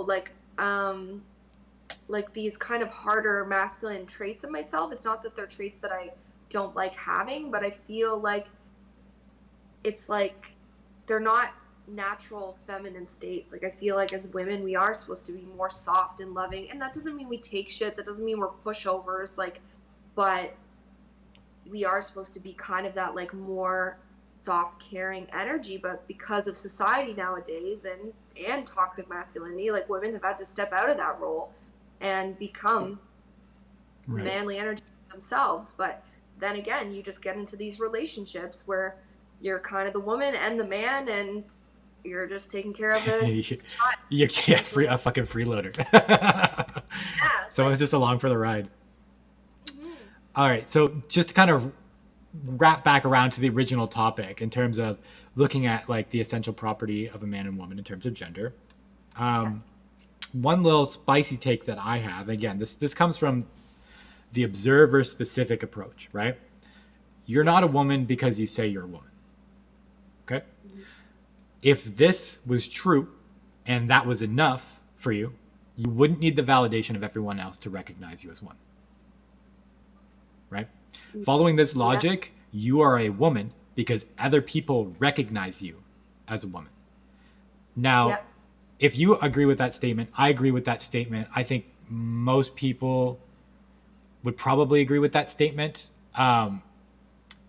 I think that because that is, at least for the most part, true, it provides more support for my argument that gender is constituted by the observer, right? So yeah, I agree. it is, it still ends up being subjective, but we're getting closer to objectivity now, right?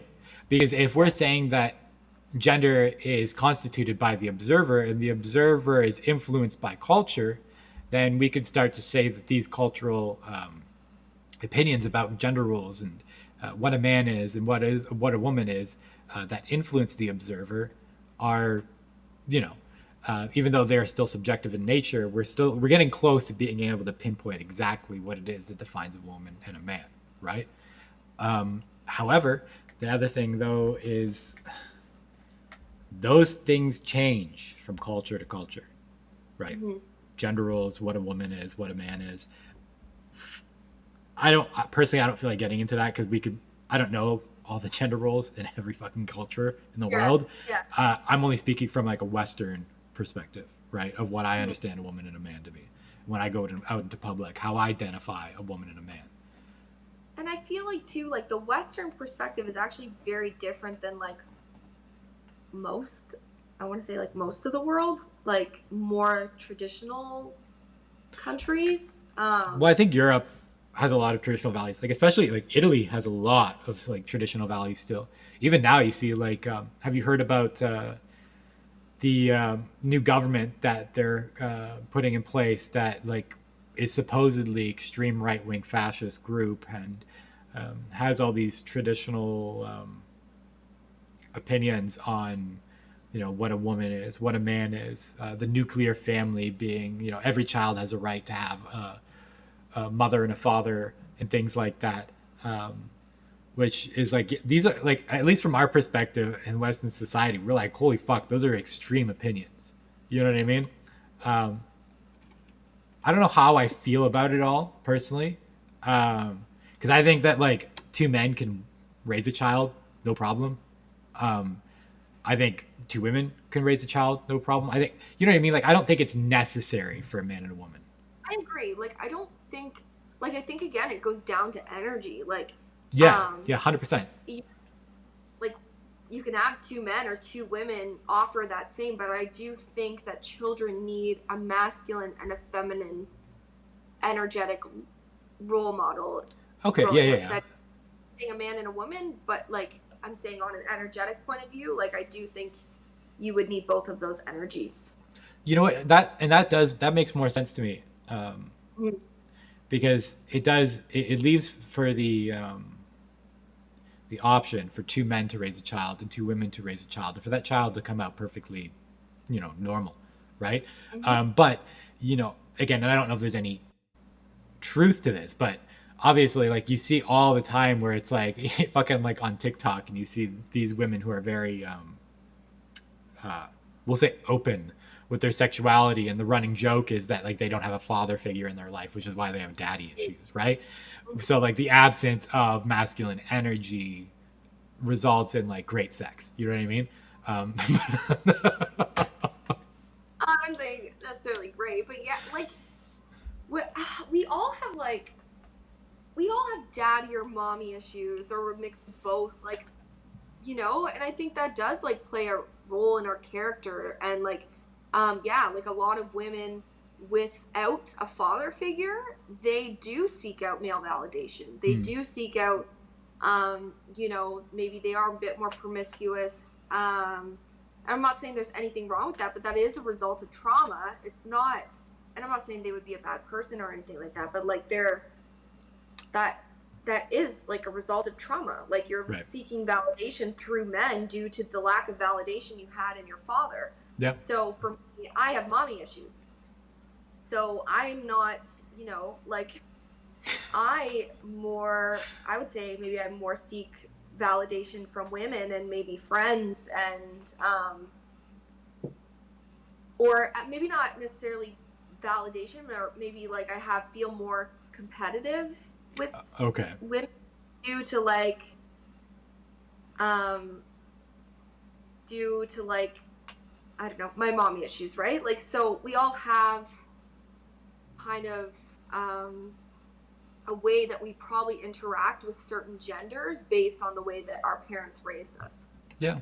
Yeah. Well, I think the way our parents raise us, like, it's pretty fucking big. Pardon? I said the way that our parents raise us is like pretty fucking important in how we develop. Exactly. So I think that, and like even if you look at boys with mommy issues, it's like their moms like did everything for them, and like they never had to wash a dish or do laundry because their just moms Oh took yeah, care. yeah. I know the kind. relationship, and it's like they expect that same kind of thing. Whereas a woman whose dad left them or was mean to them or whatever, then they get into a relationship and then they end up trying to please a man, who is treating them like garbage. Like essentially we kind of date our parents. So I think that on an energetic standpoint, it's important to have masculine and feminine energies. I think guys with mommy issues are always like the funniest, right? Because it's like they move out, right? And then they're like, all right, time to find a suitable mate. And then so they're like, they go out and they find the girl who's done all of the duties that their mom used to do for them. So really all they're doing is finding like a younger replacement mom. Yep. Which I think is pretty funny. Yep. And I've been that too. How many men? How many people? How many? Honestly, like that was really bad. I would say one. Oh, okay. That's not too bad. You're chilling. But it was pretty mommy issues. But I feel like for the most part, like most of the men I have dated would have been more like mommy issued kind of men. What do you think I have? You think I have mommy or daddy issues?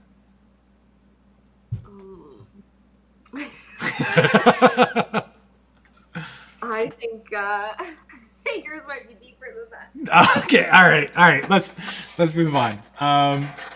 Last point I wanted to touch up on in terms of this idea of observer specific line of reasoning for determining gender, right?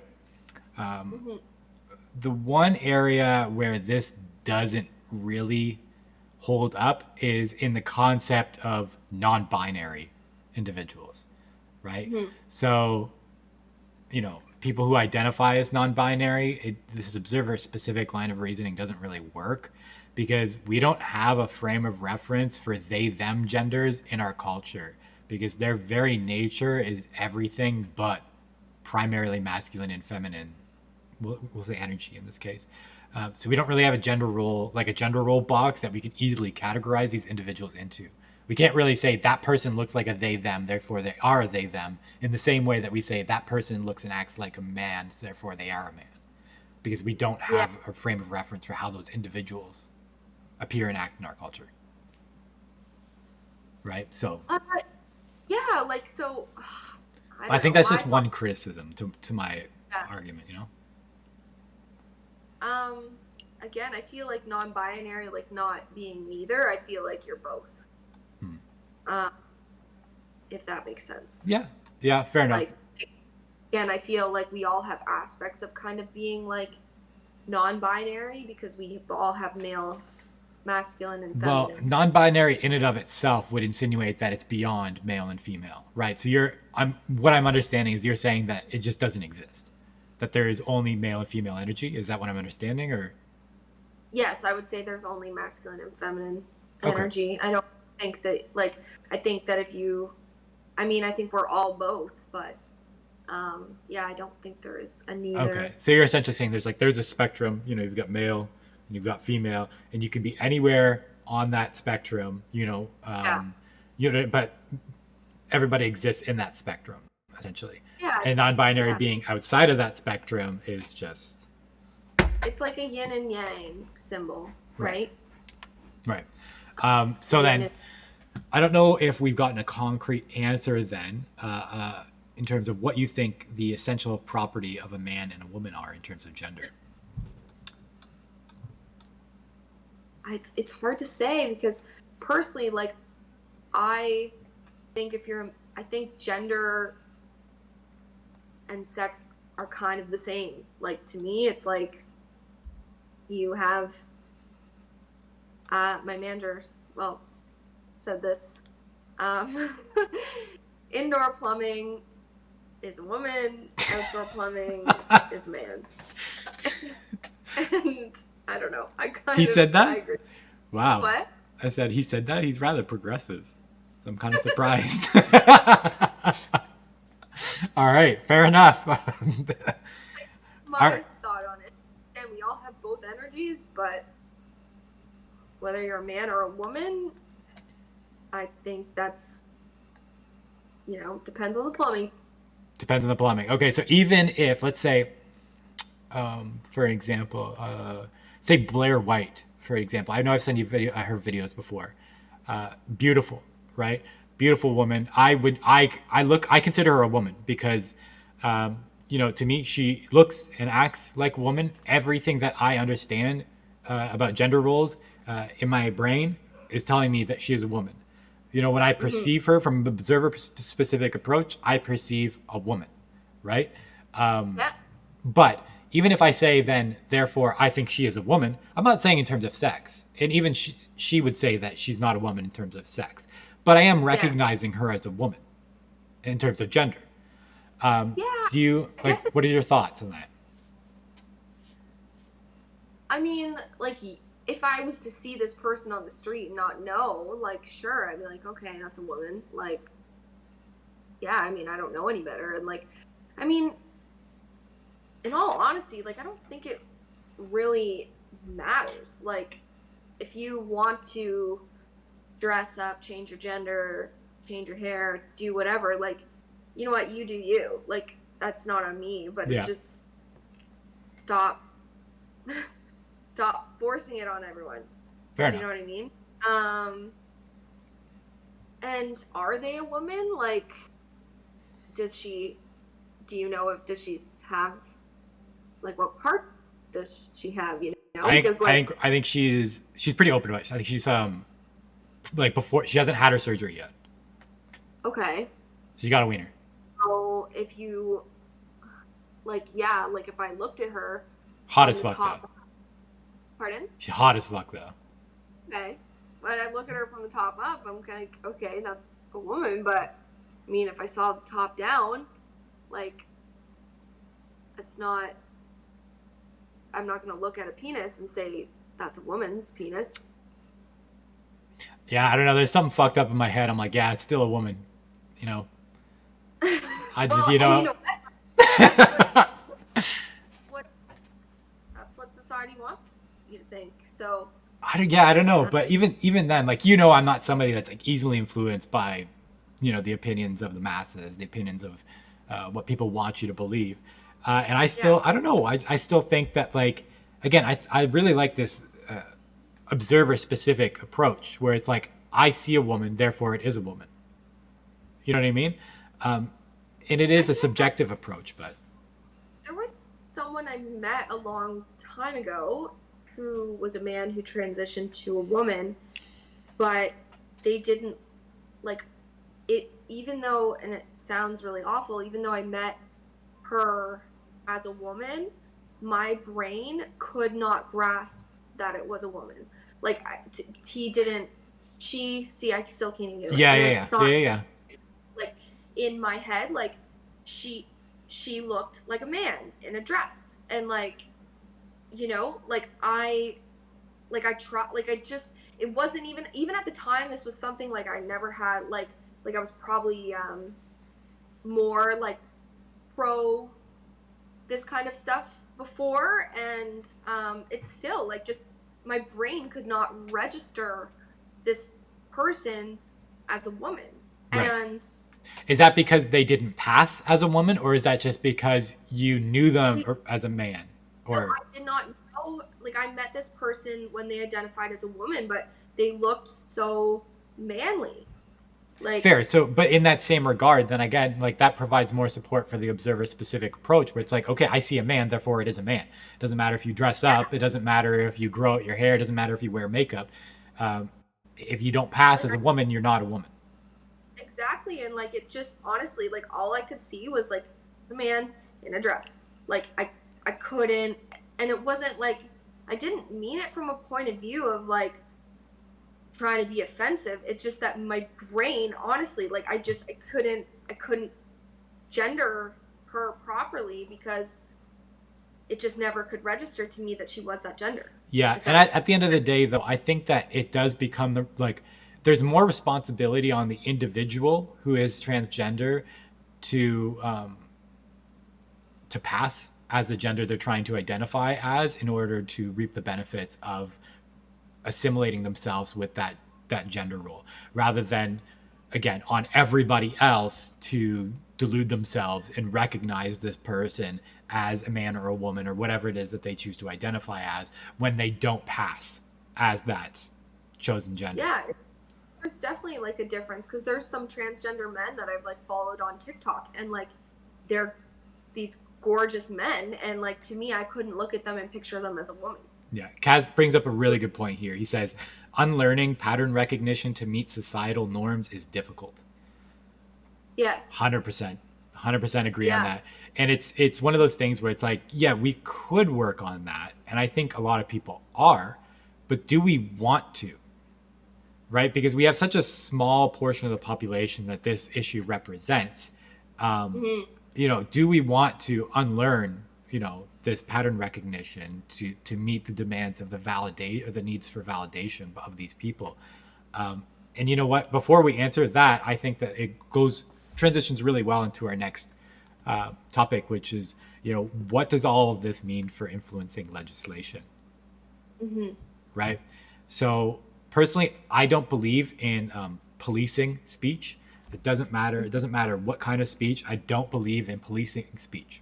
However, I do believe in punishing it. If you're going to be an asshole and you're going to preach, racist, homophobic, sexist rhetoric, just because, you want to be ignorant, you want to be hateful, spiteful, whatever it is, then you're going to get fucked up. That's my belief. You know what I mean? I don't believe the law is capable of stopping people from holding these beliefs. I don't think that, we put it out there. It's like, oh, hate speech, illegal, transphobic speech, illegal, all this, illegal, whatever. Like the law punishing that, it does fucking nothing, in my opinion. Actually, Yeah. Conversely, I think it actually exacerbates the issues, because then these people who, would be expressing these, hateful, racist, homophobic, sexist, transphobic remarks, they get frustrated about being forced to do or think something. Though I think, as with most things, education, not indoctrination, education Exactly. is the most effective way to reduce racist and sexist attitudes, right? We need to make sure we're on the same page when we're talking about things. We need to have respectful discourse with one another, because at the end of the day, like, you take people like Matt Walsh, Jordan Peterson, shit like that. Like, these are not hateful people. They do not want to be hateful. They do not want to harm people, right? But they want to explore these ideas, and they get frustrated because these are brilliant thinkers, and they get frustrated when they're told that they have to think a certain way, that their thought patterns, their pattern recognitions, the way that they identify genders in society has to change for this small minority group. And I get that frustration, right? I do.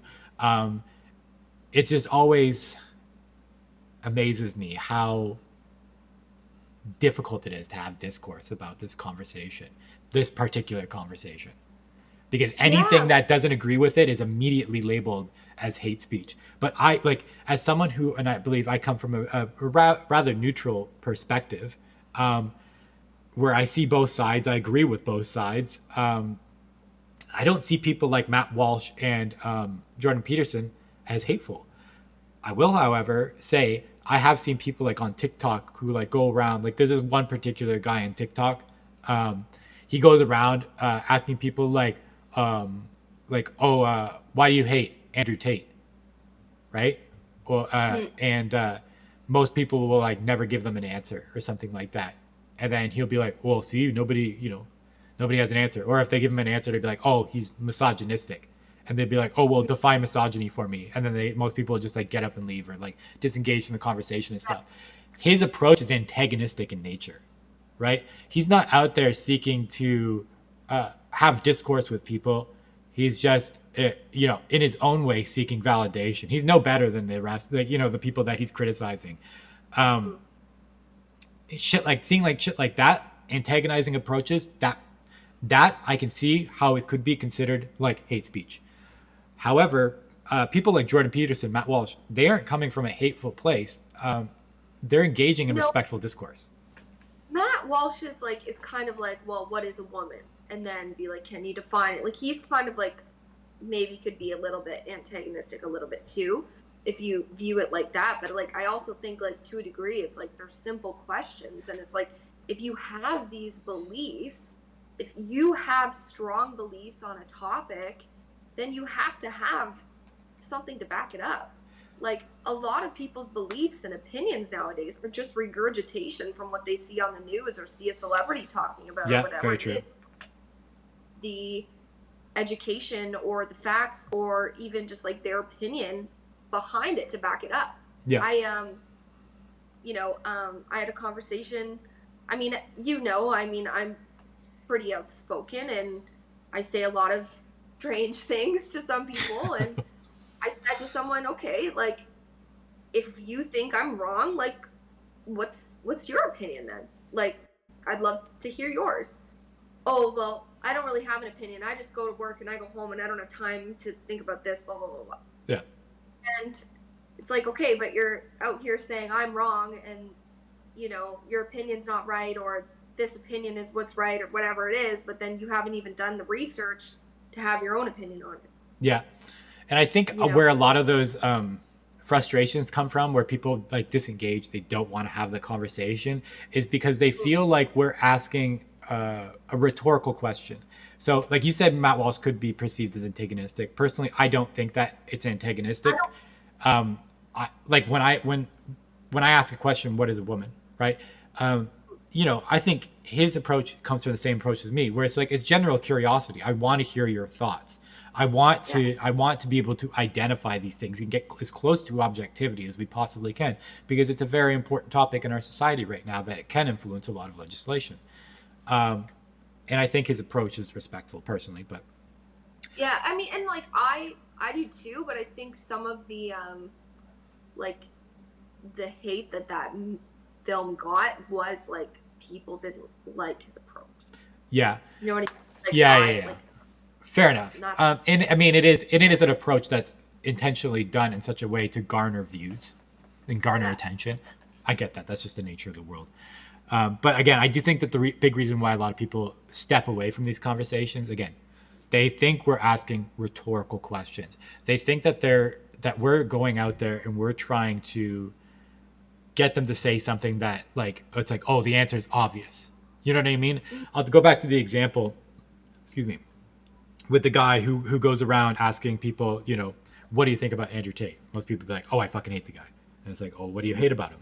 And they'll be like, oh, well, he's misogynistic. And the person goes like, well, define misogyny, right? That right there, it's a rhetorical question. The guy fucking knows what misogyny is, but he's asking these people to define it for him because he's you know what I mean? He's antagonizing the situation. He's trying to provoke a reaction, right? Because he knows that's what gets him popularity and that's what gets him views. That's what people want to watch, right? Because it promotes this kind of more hateful rhetoric on the one side. And I think that that's what most people anticipate. That's what most people are thinking. They're thinking like, oh, when I come up to you and I ask you what is a woman, I'm coming up to you and asking this rhetorical question where I already have the answer. I am already set in my beliefs and I'm just doing this to provoke you, right? And I think that's why a lot of people disengage from the conversation, which is sad because it just basically says that discourse is dead, right? We can't have meaningful discussions about these topics anymore because people just think that everyone already knows their answer. They already have their answer. They're not trying to educate themselves. They just, want to convert, right? They want to convert you to their side. That's the only goal. And I think that that's the reason why people step away. There was like a quote of like a Gnostic, I think her name's Hypatia, and she said, reserve your right to think, for it is better to think wrongly than not to think at all. So like my thought on it is like you can have an opinion that is totally different from mine, and that's okay, but just like make sure that it's your opinion and that you're not just like regurgitating information that you've seen on CNN or like that's Twitter. fucking disgusting. Yeah, the amount of like, and the problem is like, I feel like it's only really a handful of people who actually have their own thoughts. You know what I mean? Yeah. There's very few people that I've ever met in my life where it's like, oh, you actually, have challenged these thoughts, which are just indoctrinated, ideologies, and you've, critically thought about them and decided either to accept those into your own personal belief system or reject them in favor of something else. It's really And I think fucking sad. it is, and I think like you and I, like I feel like we're both people that are like we have our thoughts and we have our opinions, but we're open to changing them. We're Yeah. open that if we Yeah. learn more information or if we learn something different, those thoughts and opinions will change. It's 100%. not that this is the answer because I believe this and I know this and blah blah blah. Like, it's like, well, this is what I'm educated on in this moment, and this is where my opinion forms from. But 100%. That's why we ask these questions in the first place, right? I'm 100% always open to education. I'll take this, I'll take a great example, which was like a really humbling experience for me. This was probably maybe 6 years ago. This was like kind of like at the, I won't say the peak of the Black Lives Matter movement, but it was at a time when it was very, very prominent in the news. And me being someone who just, I don't watch the news, I don't pay attention to politics, I don't, I didn't know what was going on, right? But like I just saw this, this slogan all over the place, Black Lives Matter. And at the time, I was like, well, yeah, no, duh. I'm like, all lives matter, right? And that was like my opinion, right? I was like, well, no shit. Yeah, of course, Black Lives Matter. All lives, like everyone's life matters, right? And I didn't realize the implications of the belief until I had a conversation with my friends about it. And they basically explained it to me like this, right? They explained it to me. They said that, yes, they're not denying the fact that all lives matter with the preposition that Black Lives Matter. However, in the very fact that you're challenging the statement Black Lives Matter shows some kind of either implicit racism or bias, yeah, or that it's like, yes, all lives matter, but right now Black lives are the ones that are most at risk from this certain political or this whatever issue. At the time, it was issues with implicit bias in the police, right? And so sorry, go ahead. no, I was just gonna say, like, I actually had like the same opinion. Like, I would say that I was educated on it pretty much by the same thing that you were educated on it, and like I do agree with that point of view, but now looking back on it in hindsight, I do view it as another agenda to divide people. Yeah, 100%. But I think at the end of the day, like, regardless of the political motivations of the organization, within itself, the statement Black Lives Matter, the one thing that I learned was important is like not to deny that statement in favor of another one. You know what I mean? It's like, yes, Black Lives Matter. End of the discussion. Yeah. You know what I mean? Yes, I but that's just like a side tangent of like, yes, open to education, 100%. It's not like a closed discussion here. But that's a side rant. I will get back to the topic of legislation in terms of gender identity or identity politics, because I think that things have definitely gone way too far. And this might be a hot take. I find it actually rather insulting to people who have gone through the transition of man to woman or woman to man through years of intensive hormone treatment, psychological treatment and therapy, and different, various surgeries, only to have, fucking like neo pronouns now, which sound like a parody of transgender issues, which, which are actually, typically rooted in some form of serious dysmorphia. Right. So I don't know, maybe it's just me getting mad on behalf of another community, like a white person does. We love to do that, but I don't understand how people don't find that insulting. Like, people are basically saying that their belief in their identity as a cat, like a he line and a she line, is just as valid as a transgender individual's gender dysmorphia, which sounds a lot like the same, like the criticism and hate the transgender community faced years ago when this topic originally surfaced and received more coverage in the media. Like we used to see shit where it was like, as a joke, like as a parody towards the transgender community. It's like, oh, I identify as an Apache helicopter, right? But it's like, that's like a thing now.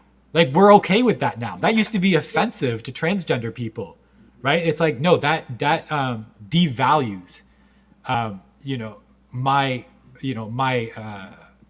my dysmorphia, that devalues my existence, right? It's like, so we have these people, like these transgender people who are fighting for their rights, you know what I mean? And then we have other people who are being like, oh yeah, you know what, I'm also part of that community, I'm actually a cat. Does that not sound insulting? Like that sounds like that sounds like they're making fun of transgender people to me. That sounds like a parody of transgender issues. It's gone past identifying as like, you know, your sexual preference or gender preference or whatever. It's now like you're identifying as your fetish. It's fucking weird, and I don't understand why the LGBTQ community has not condemned the use of neopronouns, because to me it totally invalidates real transgender issues, because they're just making a parody of real transgender issues. They're not, I don't know. I think a lot of like, I mean, you know, I have gay friends. I guess like on the scale of things, I would maybe consider myself like a bisexual woman. So like I feel like there's a lot of people like in that community that just aren't all about the LGBTQ. You know what I mean? Like there are people that are like, okay, this is weird. This is just getting excessive at this point. Like, you know, but they're getting shut down. Like I follow an organization called Gays Against Groomers, and it's like it's against the sexualization of children. That's what it's against. And they got banned from, I think it was, I want to say it was Venmo and PayPal. It could have been GoFundMe in there as well, but like pedo-loving companies, organization. Yeah. Pardon? I said pedo-loving companies. Yeah, like it's like exactly.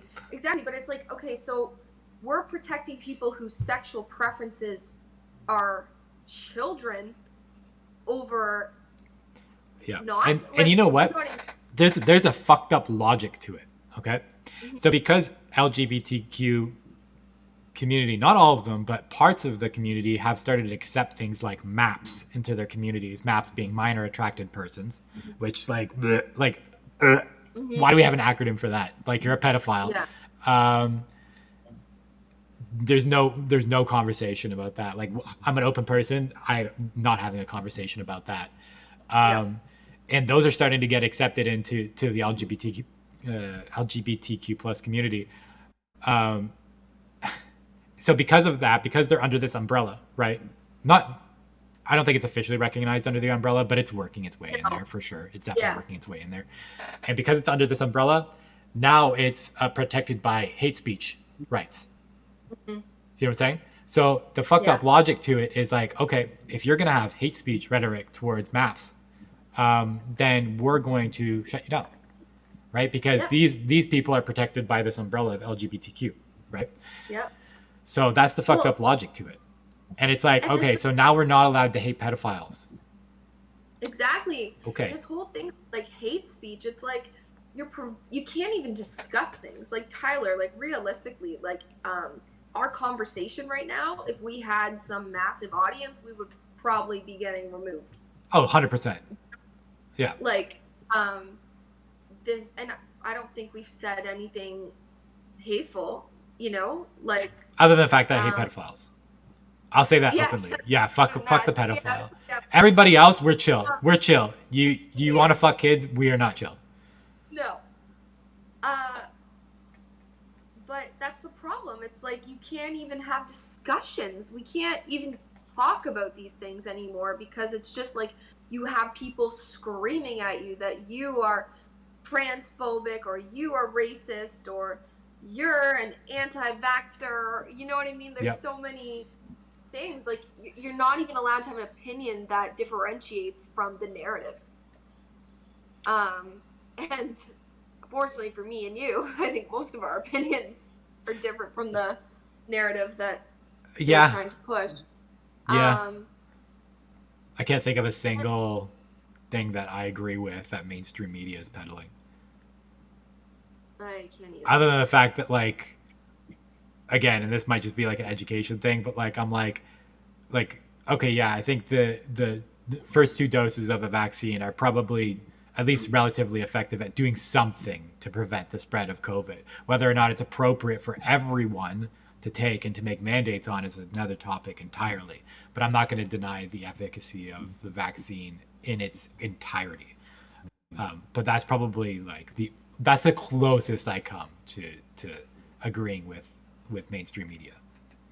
And to be honest, I have a different opinion on that, but I Oh don't yeah, want to go 100. into Yeah, oh yeah, I know. We don't have to get into that. yeah. I'll go back to the fucking like this issue, 'cause, again, I feel very passionate about this because I have transgender friends, and I've gone through the process where it's like I've had friends talk to me, open up to me about being transgender, about how much it's impacted them mentally, Mm-hmm. and I'm quite familiar with the process of transitioning. It's very, very involved, especially with a registered psychologist. I Mm-hmm. was actually called upon to be one of the people to kind of verify the validity of this person's desire to be, you know, the other gender. I won't say which because I don't want to give Yeah. away anything to identify this person, but Yeah. and I was 100% in support of this person because I knew that at the time it's like, okay, this is what you wanted of your life, that's fine. It's, Mhm. I support you in its fullest. And now we have these neopronouns where people are like, they think that their ability to identify as a cat or fucking a Zer or whatever the fuck it Mhm. is just as valid as somebody experiencing gender dysmorphia. To me, that is just insulting. Yeah. You know, we talked about, to some degree, we talked about how human beings are identified. We talked about the essential property of a human being, right? And we talked about the essential property of Tibbles as well, right? Mhm. And we talked about how we both agreed that there was this kind of abstract notion of life or a soul or something, some kind of overarching idea, right? Yeah.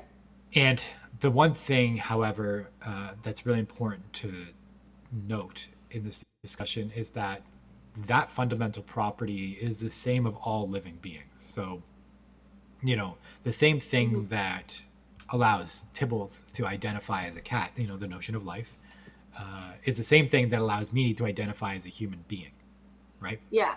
So all human beings, all animals, I'll say under this wide umbrella of living beings, you know, we all have the same unifying fundamental property, Mhm. right? So on at least on a fundamental perspective, we're no Mhm. different than animals, right? And Yeah. I really think it's the human ego that wants to make that distinction, that makes us say, oh, we are very distinct from an animal, Yes. right? But we're all just living beings. And I know that you probably agree to some line of thinking of, all of us being energy, all of us existing with a soul. We are all fundamentally the same. But, through all these years of innovation and adaptation, human beings have developed this superiority complex that makes us think we're somehow better or different. Well, and I think, like, I was actually going to bring up a point about the ego because I think this whole identification thing is all based in ego. Like, my soul, my energy, my life essence doesn't care about what I identify as. And yet people want to be so defined. They want to be defined by their race, their gender, their religion, their culture, um, like their sexual fetishes and whatnot. And like it's all ego based. Yeah. Like the whole point of it is, I mean, I do think that we are all one collective energy. We are all connected. But this point of being like so identified, so individual, like so different, so whatever, like it's very ego based, and I think a lot of it is like trauma related as well. Yeah. So um and I also think like why, like there used to be such like a body positivity movement, right. and loving yourself as you are. um and unfortunately I think like um transgender is teaching people that they'll only be happy and they'll only love themselves once they get this surgery, once they transition. But I mean, I've read a lot of stories where people have done that and it's like they're still Yeah. not happy and then they regret it. And then Yeah. people that detransition and whatnot, it's like teaching people that happiness is something, and love is this something that they have to do, they have to change in order to feel good. Like it's like, no, like love you as you are, accept yourself as you are. Like you don't Yeah. need surgery, you don't need whatever. Like like Yeah. Blair White talks a lot about that. She's a huge advocate for people who seek to detransition. And you know what? For me, this is just heartbreaking because for me, it's a failure on the part of the clinical psychologist or whatever psychologist, psychotherapist that is responsible for this individual's treatment and therapy at the time of their transitioning, because they're failing to prepare this person appropriately to love themselves, right? And rather, it's the lazy solution. It's like taking somebody that's depressed and then just yeah, throwing some fucking antidepressants at them, or taking somebody, you know what I mean, exactly. or taking someone Yeah, anxiety and giving them some fucking like Loraz or something like that. It's the lazy solution, right? Western medicine doesn't treat people as a whole; it treats symptoms. And I feel like gender dysphoria, like like that's not like the whole of a human being. Like like okay, let's take the teacher from Trafalgar The Trafalgar Trafalgar, High School. Trafalgar, yeah, Trafalgar. Sorry. Um, like, is your identity really to have these ginormous breasts? Because like I'm a woman, I have a chest. Like that's not who I am. Right. Like Yeah. that's not who I am. Like this is my body. My body isn't who I am. It's a part of me. 100%. And you know what? It's This is a great fucking way. This is a great example because if we look at essential and accidental properties, we are not identical to our bodies, mm-hmm. right? And we'll get into that in a second. I do want to finish a thought, but you know it is very important to consider in terms of how we can constitute identity. But one thing before we move on to that topic that I would like to kind of pedal back to Mm-hmm. is this idea of how we identify, you know, human beings in Tibbles and stuff like that. We talked about how at least fundamentally cats and humans have the same essential properties, that notion of life. However, that does not mean that you're a cat. You know what I Yeah. mean? We have language for a reason, to communicate and categorize complex ideas. So while two things may have fundamental similarities, where they differ is why we have language in the first place, Mm-hmm. right? And that's a great example of gender roles, right? The same way that we view the difference between a cat and a person is the same way we view the difference between a man and a woman, right? They're that Yeah. different, right? So Yeah. to Yeah. communicate these differences, I'll go back to the observer specific line of reasoning again. You're not a cat because you identify as one. You're a cat because you appear like a cat and act like a cat. So unless you are able to grow an entire body of fur, shrink yourself down to the size of a cat, walk around on all fours, and fool me into believing that you are indeed a cat, you are not a cat and you never will be, Yeah. right? And there's nothing wrong with identifying with the qualities of a cat. Mm-hmm. Knock yourself out, but don't try Yeah. to push the acknowledgement of these neopronouns as being just as valid as the same level as real transgender issues. Yeah, I agree. And that's just kind of how I wanted to close that out, because again, it is something that I'm passionate about. But we'll move on to our last question here, which is finally, what defines me as a unique and individual being, right? What makes me Tyler and you Nicole? We started talking about it a little bit, and before I backpedaled. And I'll go back to that topic where, there are some people that say that our bodies constitute our identity, right? So you're talking about how your identity was at least some way interconnected with my physical appearance. Because our bodies are unique to us, and there's none other like me and my body in the world, right? So that must be me, right? This must be me. However, that's a really bold claim to make, because remember, these properties, these essential properties, must remain constant across all conceivable realities. And we can conceive a reality, for example, where we lost a finger, right, in a terrible cooking accident. I've only got I only got one finger, right? Let's say I only got one finger, terrible cooking accident, right? But then in another reality, I didn't have that cooking accident, right? It doesn't mean that I'm no longer me in both those realities. In the same manner, we can argue that our personalities also don't constitute our identity. After all, you would probably agree with the statement that, you aren't the same person as you were 10, 20, maybe even 30 years ago. I'm not that old. Oh. You're not that old, but maybe, for people watching, people who are over 30, maybe, you know what I mean? Our personalities change. They're not immutable. You know, these are things that are not constant. These are not essential properties. However, the big question is, if our bodies and our personality don't constitute our identity, what does?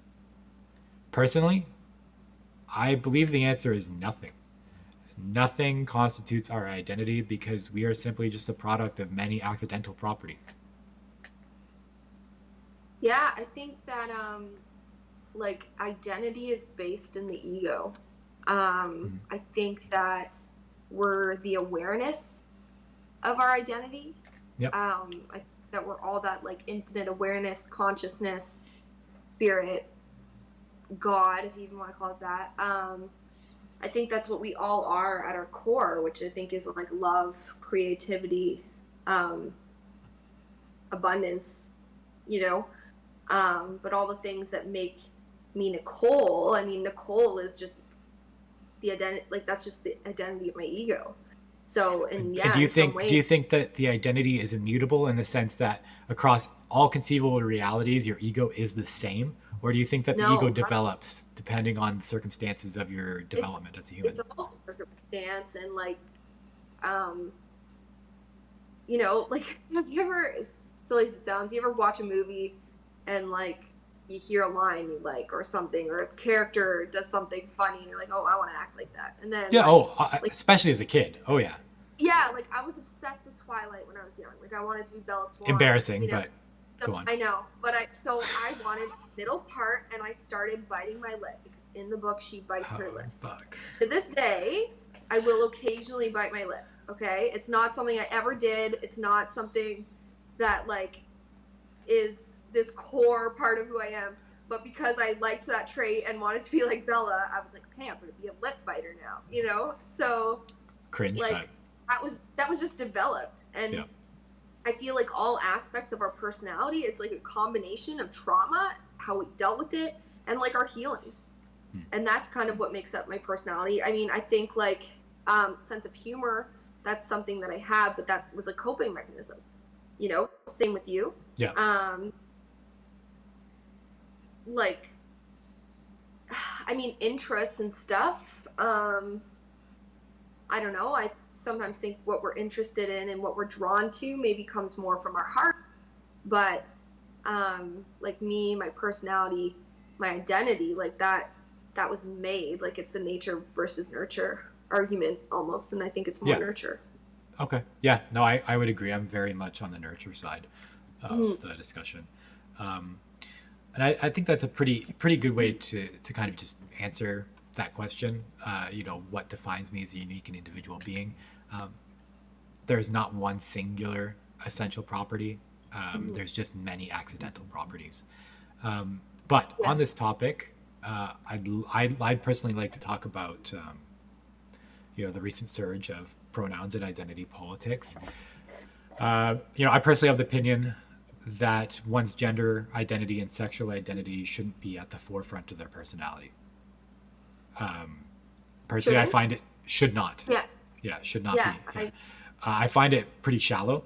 I think there's a lot more to a person than the labels that they assign themselves. I like to take the example of, if I were to introduce myself to somebody, and in order to do so, I was to tell them 5 things about me that make me unique as an individual, right? I wouldn't tell them, oh, I'm a bisexual male. Yeah. Like, that's 2 things about me right there. Out of the Yeah. 5, that tells them nothing. They don't care. You know what I mean? Yeah. Like, that person wants to know me. If that person wants to know me, I'm not telling them I'm a bisexual male. That doesn't give them any information about me. And my big issue that I have with this is there's so many people out there that seek to label themselves with these things. I'm asexual, they, them. I'm a demisexual, she, her. But personally, I fail to understand the purpose of this beyond virtue signaling and validation seeking behaviors. Yeah, I agree. And I also think, like, when has society, like I feel like it's my job to worry about my own triggers. Do you know what I mean? Like, we Yeah. all have triggers. We all have things that, might send us into a reaction or stress us out or overwhelm us. But it's not the world's responsibility to step on their tiptoes around me. It's my job to go out into society and function Right. like a normal, well, I don't want to say normal, but like a human being. Like, and so, like, if somebody called me a he, I mean, like, my thought on it is like, really, like, I would think I obviously look like a female, but I wouldn't, like, it's not good. Yeah, I don't care. Me Yeah, too. like, I don't care. Like, and I'm not like an overly, like, again, I am trying to be more in touch with my masculinity of as late. Yeah. But throughout my life, I've never really considered myself a very masculine person. I consider myself, more feminine than anything. Mostly because I trained myself to be more feminine because I wanted to be perceived as less threatening. Like, I'm a Yeah. big person. I'm covered in tattoos. Like, you know what I mean? I don't want to make people feel uncomfortable around me. That was Yeah. always a big concern of mine. So I would usually try to adopt more feminine energy. And even the way that I dress and stuff like that, it's not masculine at all. But, like, if somebody, like, okay, I'll take this as an example. As a kid, I had long hair, and like chubby face. And so I would get misgendered a lot as a kid. And as a kid, it did bother me. I'm like, no, I'm not a girl. I'm a boy. Like, don't call me a girl. Yeah. But as I grew up, I realized, like, it doesn't fucking matter. It really doesn't matter. Like, No. if somebody wants to look at me and they see a girl, okay. That means nothing to me. Well, and something too, right? Like, is people's perceptions of you, like, have to do with them more True. than you. Yeah, true. So, like, that's the thing. It's like people are trying so hard to, like, change the external environment to make themselves happy instead of just, like, working on loving themselves. And, because when you love yourself, I feel like people can say whatever they want about you, and you're just kind of like, okay, like, Yeah. I know who I am.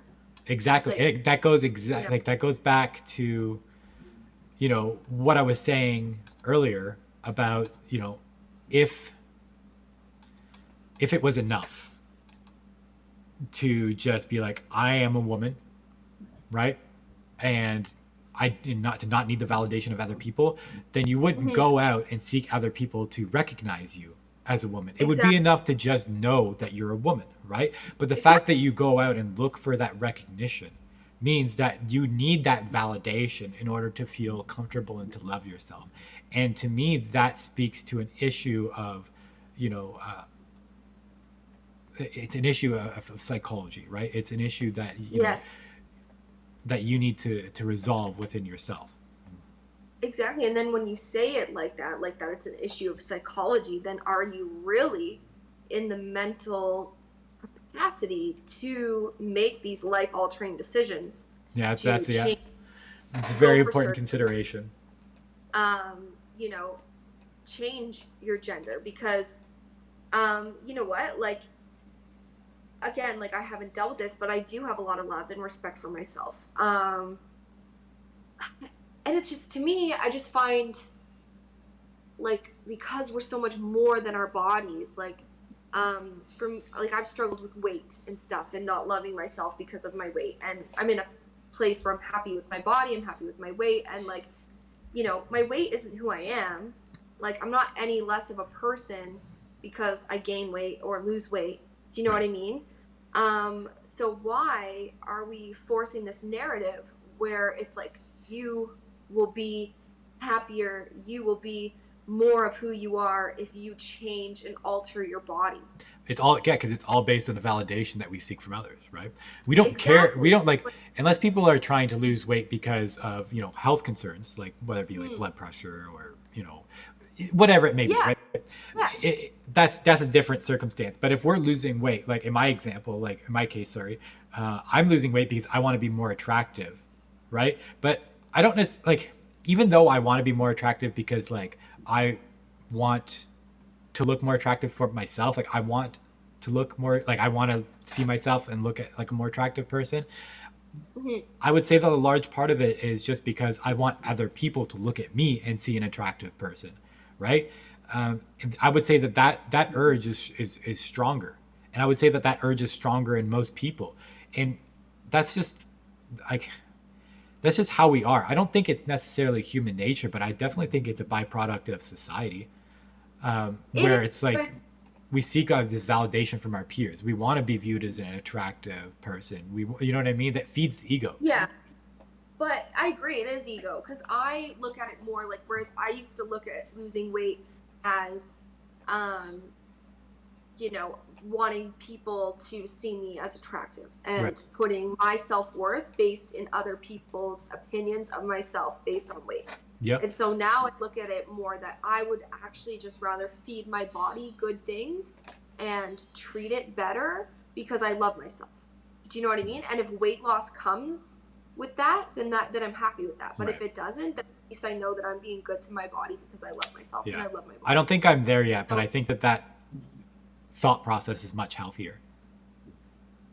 I I mean, I don't want to say it is, or but I think that's where, like, that's what it should be. It should be about our perceptions of ourselves and our love for ourselves. So I just look at it like, I mean, okay, like, you want to dress, I get like fashion and expression and that point of view, but like, to honestly, like, teach somebody to go through altering surgery to find their happiness, like It's sad because like it is I view like, it the same way, where it's like, people get things like they get breast implants or butt implants or yeah, all these or different filler, things. Yeah. Yeah. And it's like, and I've man, gone it's like that route too, that's, and it's, and it just, I don't like, personally, I'm not pro, reconstructive surgery for, unless it's mm, like someone got into an accident or yeah, there's extenuating circumstances. But for the mm, average person, where it's just like, I just want bigger boobs because I think that looks more attractive, it's like, fine, but like, just know you're not going to love yourself more. no, You and like, know what I and mean? like, Like, back to the boobs thing, because we can talk about that teacher. Like, I'm sorry, like, I'm a woman, I have breasts, and like, my identity is not yeah, it's based not in here. having Yeah, it's boobs. not here. Like, okay, like, I'm not, you know, like, I'm not gonna say that, like, I don't want to have smaller or bigger boobs. Like, I'm happy with, you know, the size that they are. Like, I don't, but like, at the end of the day, like, it doesn't matter. Like, it's my body and I love it as is. Like, Right. and for somebody as a male to female transgender to have these grotesque, like, enormous Yeah, they're big, boobs, big giant ball. Yeah, nipples sticking out as a school teacher, big old mommy um, milkers. like, I'm sorry, you can't tell me that your identity is in those breasts. And if your identity is in massive breasts, then It's kind of like shitty identity, eh? there's something wrong with you. Yeah, it's Like, kind of a shitty identity. It's kind of like yeah, like really there has to boring be person. more It's just here. that's like just like the average. It's like the girl who's got like really big boobs, and she's just like yeah, like that's me. I'm like I'm that girl with big boobs. Like, you have anything more to offer, or are you just a girl with big boobs? Exactly. Like, like we put like it's just putting again, like you just want that external validation or attention or whatever instead of just loving yourself for who you are. Like I got into a place in my journey where it's just like, um, I started really liking my personality and my interests and my hobbies and just this deeper level. And like I know that the things that I like and the things that I say and the things that I talk about are not, what most people like or say or talk about, but that's okay because it's me and I like it. And I don't need people to tell me that what I'm saying is right or what I'm doing is right or whatever. I don't need their validation because it's what I like. On the topic of sexual identity, because Yeah. we've talked Sorry, go on. extensively. No, it's okay. We've talked extensively about gender identity, but there's also a lot that we could say about sexual identity, right? We talked about if there are. I'm introducing myself to someone, and there's 5 things that I can tell them about myself. One of them is not going to be my gender identity, the he him, and the next isn't going to be my sexual identity, being bisexual. I think that the topic of sexual identity is really interesting because, I don't think heterosexuality is normal. I don't think that that is the norm. I think No. that Yeah. we indoctrinate people to believe that it is. But in truth, I think that people are born with more of a neutral sexual orientation, albeit slightly favoring the opposite sex due to reproductive urges that we have, Yeah. which are deeply ingrained in who we are as human beings. But ultimately, we're conditioned to be straight. For example, until recently, we understood marriage to exist only between a man and a woman, right? Hmm. And I wouldn't even say until recently, because there are definitely places in the world where you still can't get married as a man and a woman. So, Yeah. not even until recently, there are still cultures that believe that marriage only exists between a man and a woman. Most of us knew this growing up, because Hmm. even if it wasn't outright said, it was still represented in the media that we consumed. However,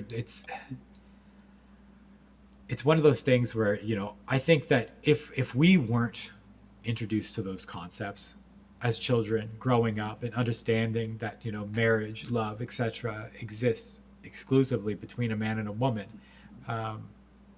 that we would grow up and develop with more of a neutral sexual orientation where we were just open to Yeah. loving who we love and not seeing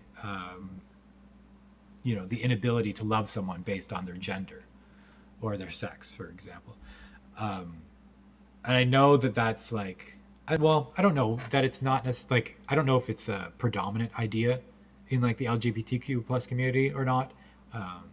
For some reason, I feel like the dominant ideology is that people are born gay, which is ridiculous to me. I just can't personally wrap my head around that. There's no evidence that's like, oh, there's like a gay gene where people are born gay. You know what I mean? It's like, yeah, people might be born into families where they have, again, more feminine energy, so they grow up more effeminate, and because they grow up more effeminate, maybe they end up having more attractions to men, or what I mean? Like they seek the opposite energy, right? They're seeking more masculine energy because they are more effeminate themselves. But So can I give you like a little personal opinion yeah, of on? course, yeah, So for me personally, is like I find feminine women attractive, but I don't find masculine women attractive for me personally. okay, And then where I find, but I'm attracted to more manly men. So I know that from a relationship standpoint, I know that if I was with a feminine woman, I would end up taking on more of the masculine role in the relationship, and I don't want to do that. right, So to be in a relationship, I would rather be with a man. But I yeah, also yep, think that this is that an aspect like feminine women to me represent kind of what I would like to be. Do you know what I mean? So I think that's why that I might be more drawn and attracted, because that's kind of what I would like to be myself, if that makes sense. Yeah.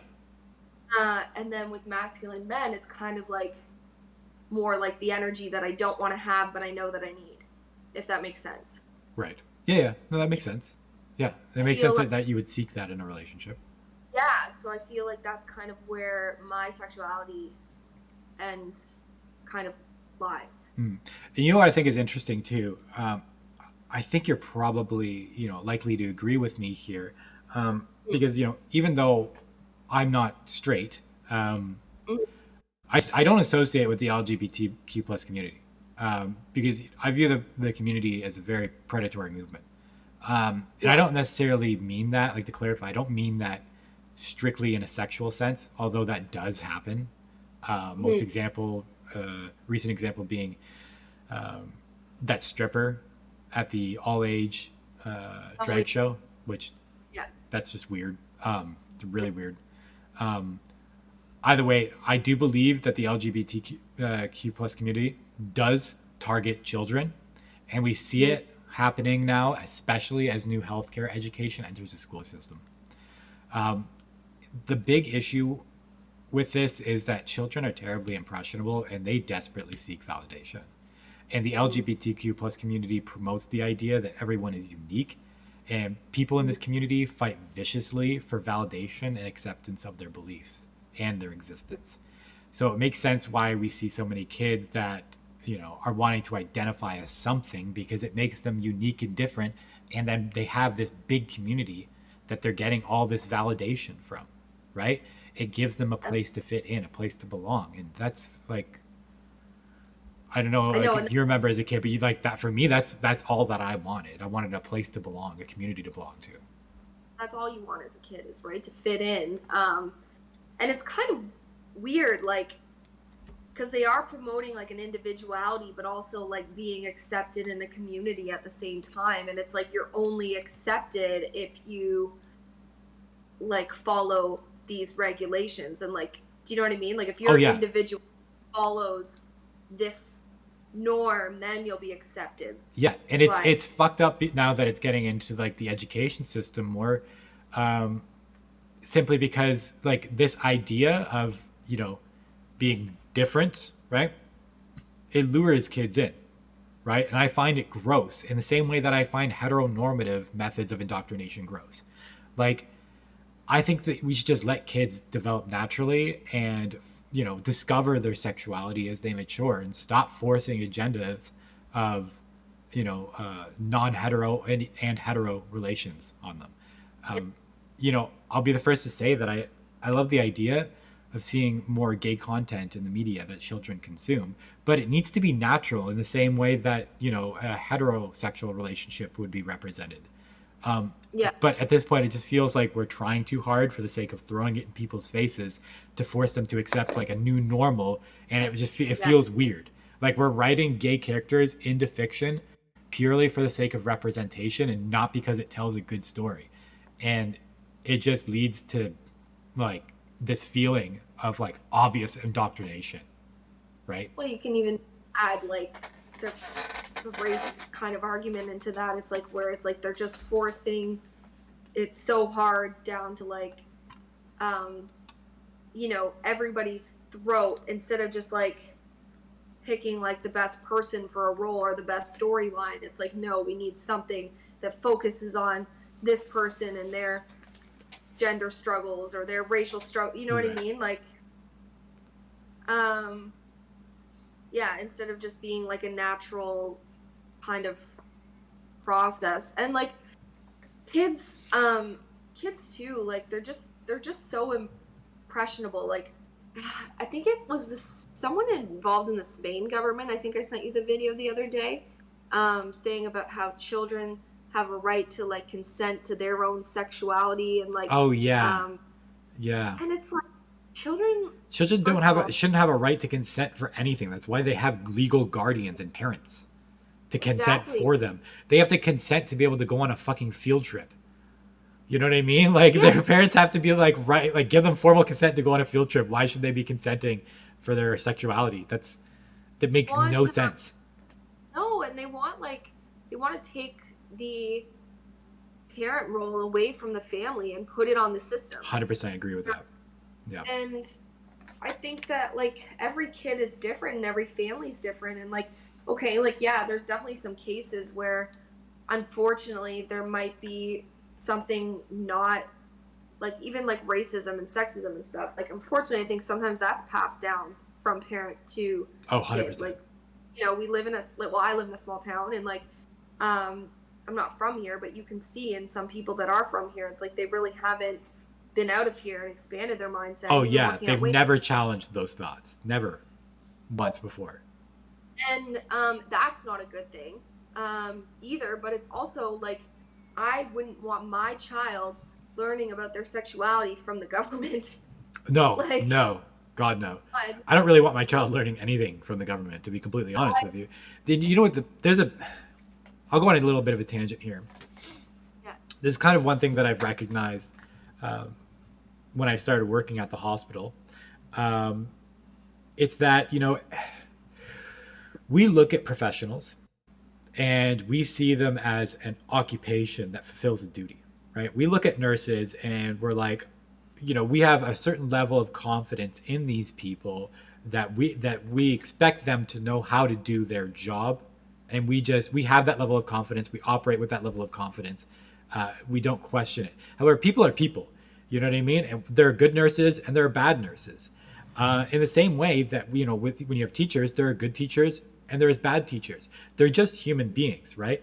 And the thing is you have lots of people, lots, like I've shown you examples, when we were going through like the dating apps and stuff like that. I've shown you examples where it's like, we have these people, who identify as they, them, clearly peddling this gender identity agenda, and they work at a kindergarten as like a teacher, and it's like you're gonna tell me that that person isn't, um, like including their personal beliefs about the gender identity and gender politics to these children at a young age? You really expect me to believe that they're going to be a professional the entire time, and that they're never going to try to influence these children through their own personal beliefs?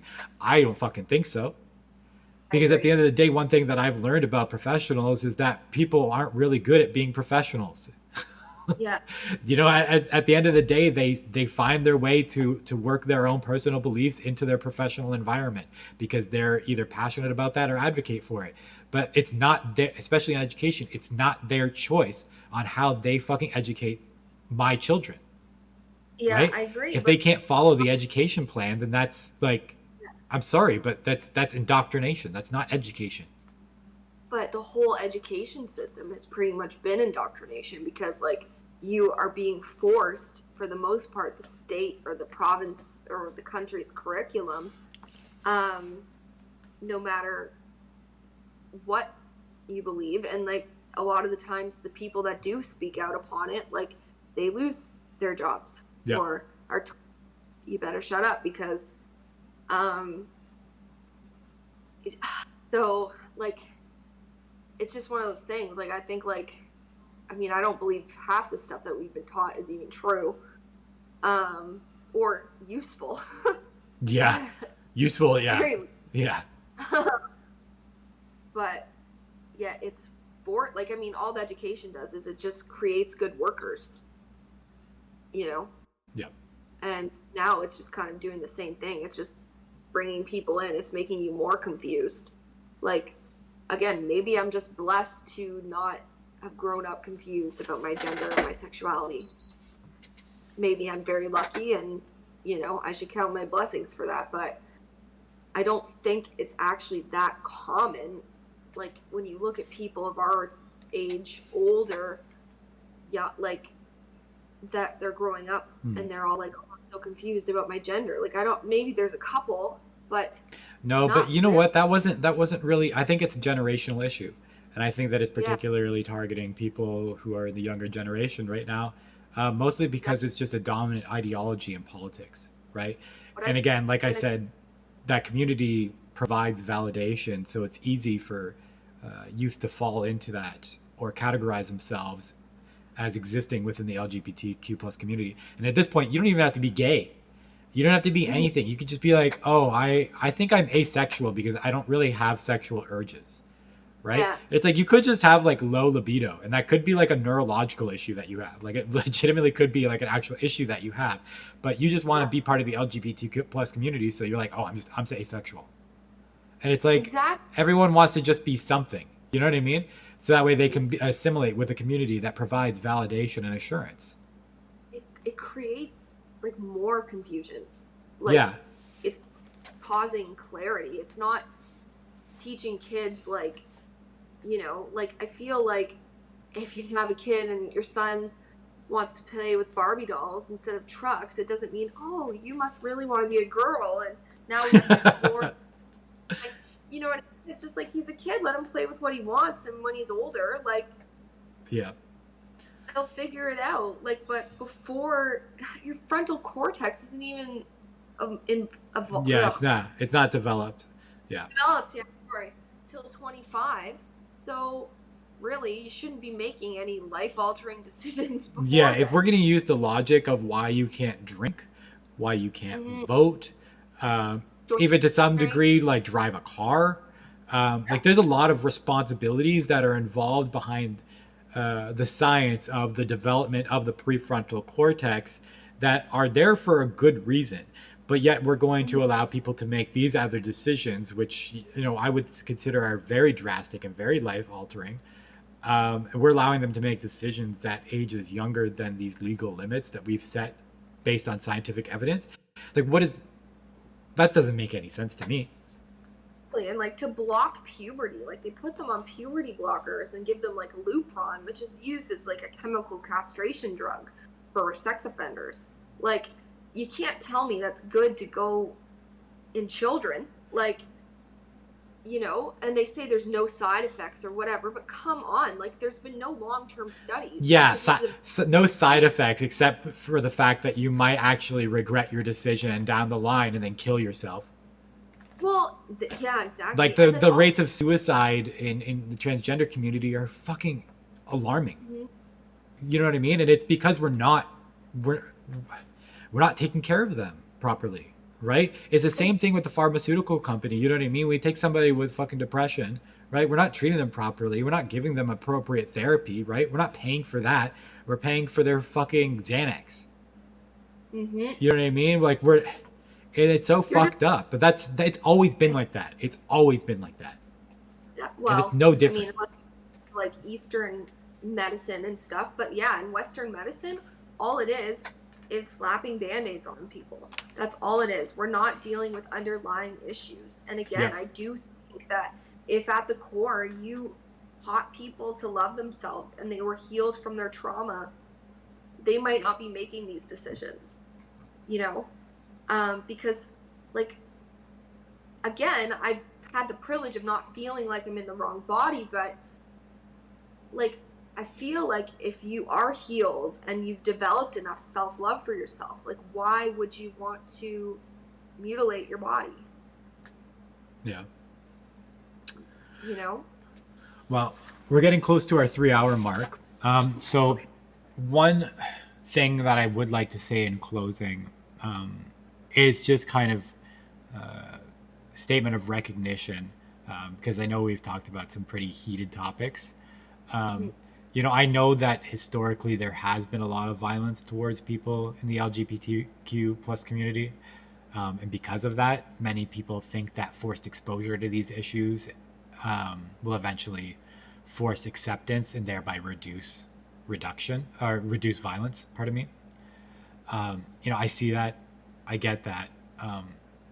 Personally, I just get frustrated because it's so hard for me to comprehend why people give a shit about who you love. And I understand that's naive. I understand that that's not it's not pragmatic. It's not practical.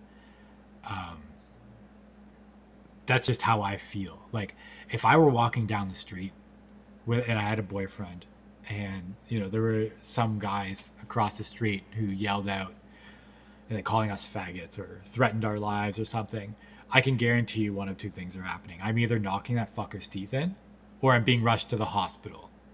You know what I mean? Gay people are not weak, and we aren't victims. And this idea that you know, that they are, that they're weak, that they're victims, that they're nothing else, to me is demeaning. Yeah, I could take care of myself. Don't try to represent me. I can take care of myself. And that's kind of my final thoughts on the issue. Just recognizing that I do understand these things, these issues in politics, they have their purpose, and I get that and I see that. But I don't think that they're representative of the community of all gay people as a whole. So I agree. And I just want to add, like, just if anyone kind of thinks that if I came across like hateful at all, like everything I've said is just based in love and wanting people to love themselves. So that's just where I come from. And again, do whatever the heck you want. It has nothing to do with me. Just don't force it on me. All right, that sounds good. We'll finish it up there. I'll give you an opportunity now to plug your socials there. I know you have an Instagram. Oh, like just tell you or yeah. What's your Instagram? Oh, it's at Soul of Nicole 777. Yeah. So if you like any of the ideas that Nicole's expressed here today, or you want to hear more from her, she posts a lot of really spicy shit on her Instagram. I'm also absolute menace on Twitter. Trying to be more active, but I am completely unfiltered on there. I will post anything and everything. I just don't give a shit. You know, it is what it is. Fuck it, right? Also follow me on YouTube. This VOD will be going up shortly, so if there's anything that you'd like to go back and listen to, it'll be on there. It'll be available within a couple of days. So thanks for everyone that came in, joined the chat, everyone that watched. Thanks, Nicole, for taking the time out of your day to do this with me. I really appreciate it. And I'll see you guys for the next episode. Peace. Thank you.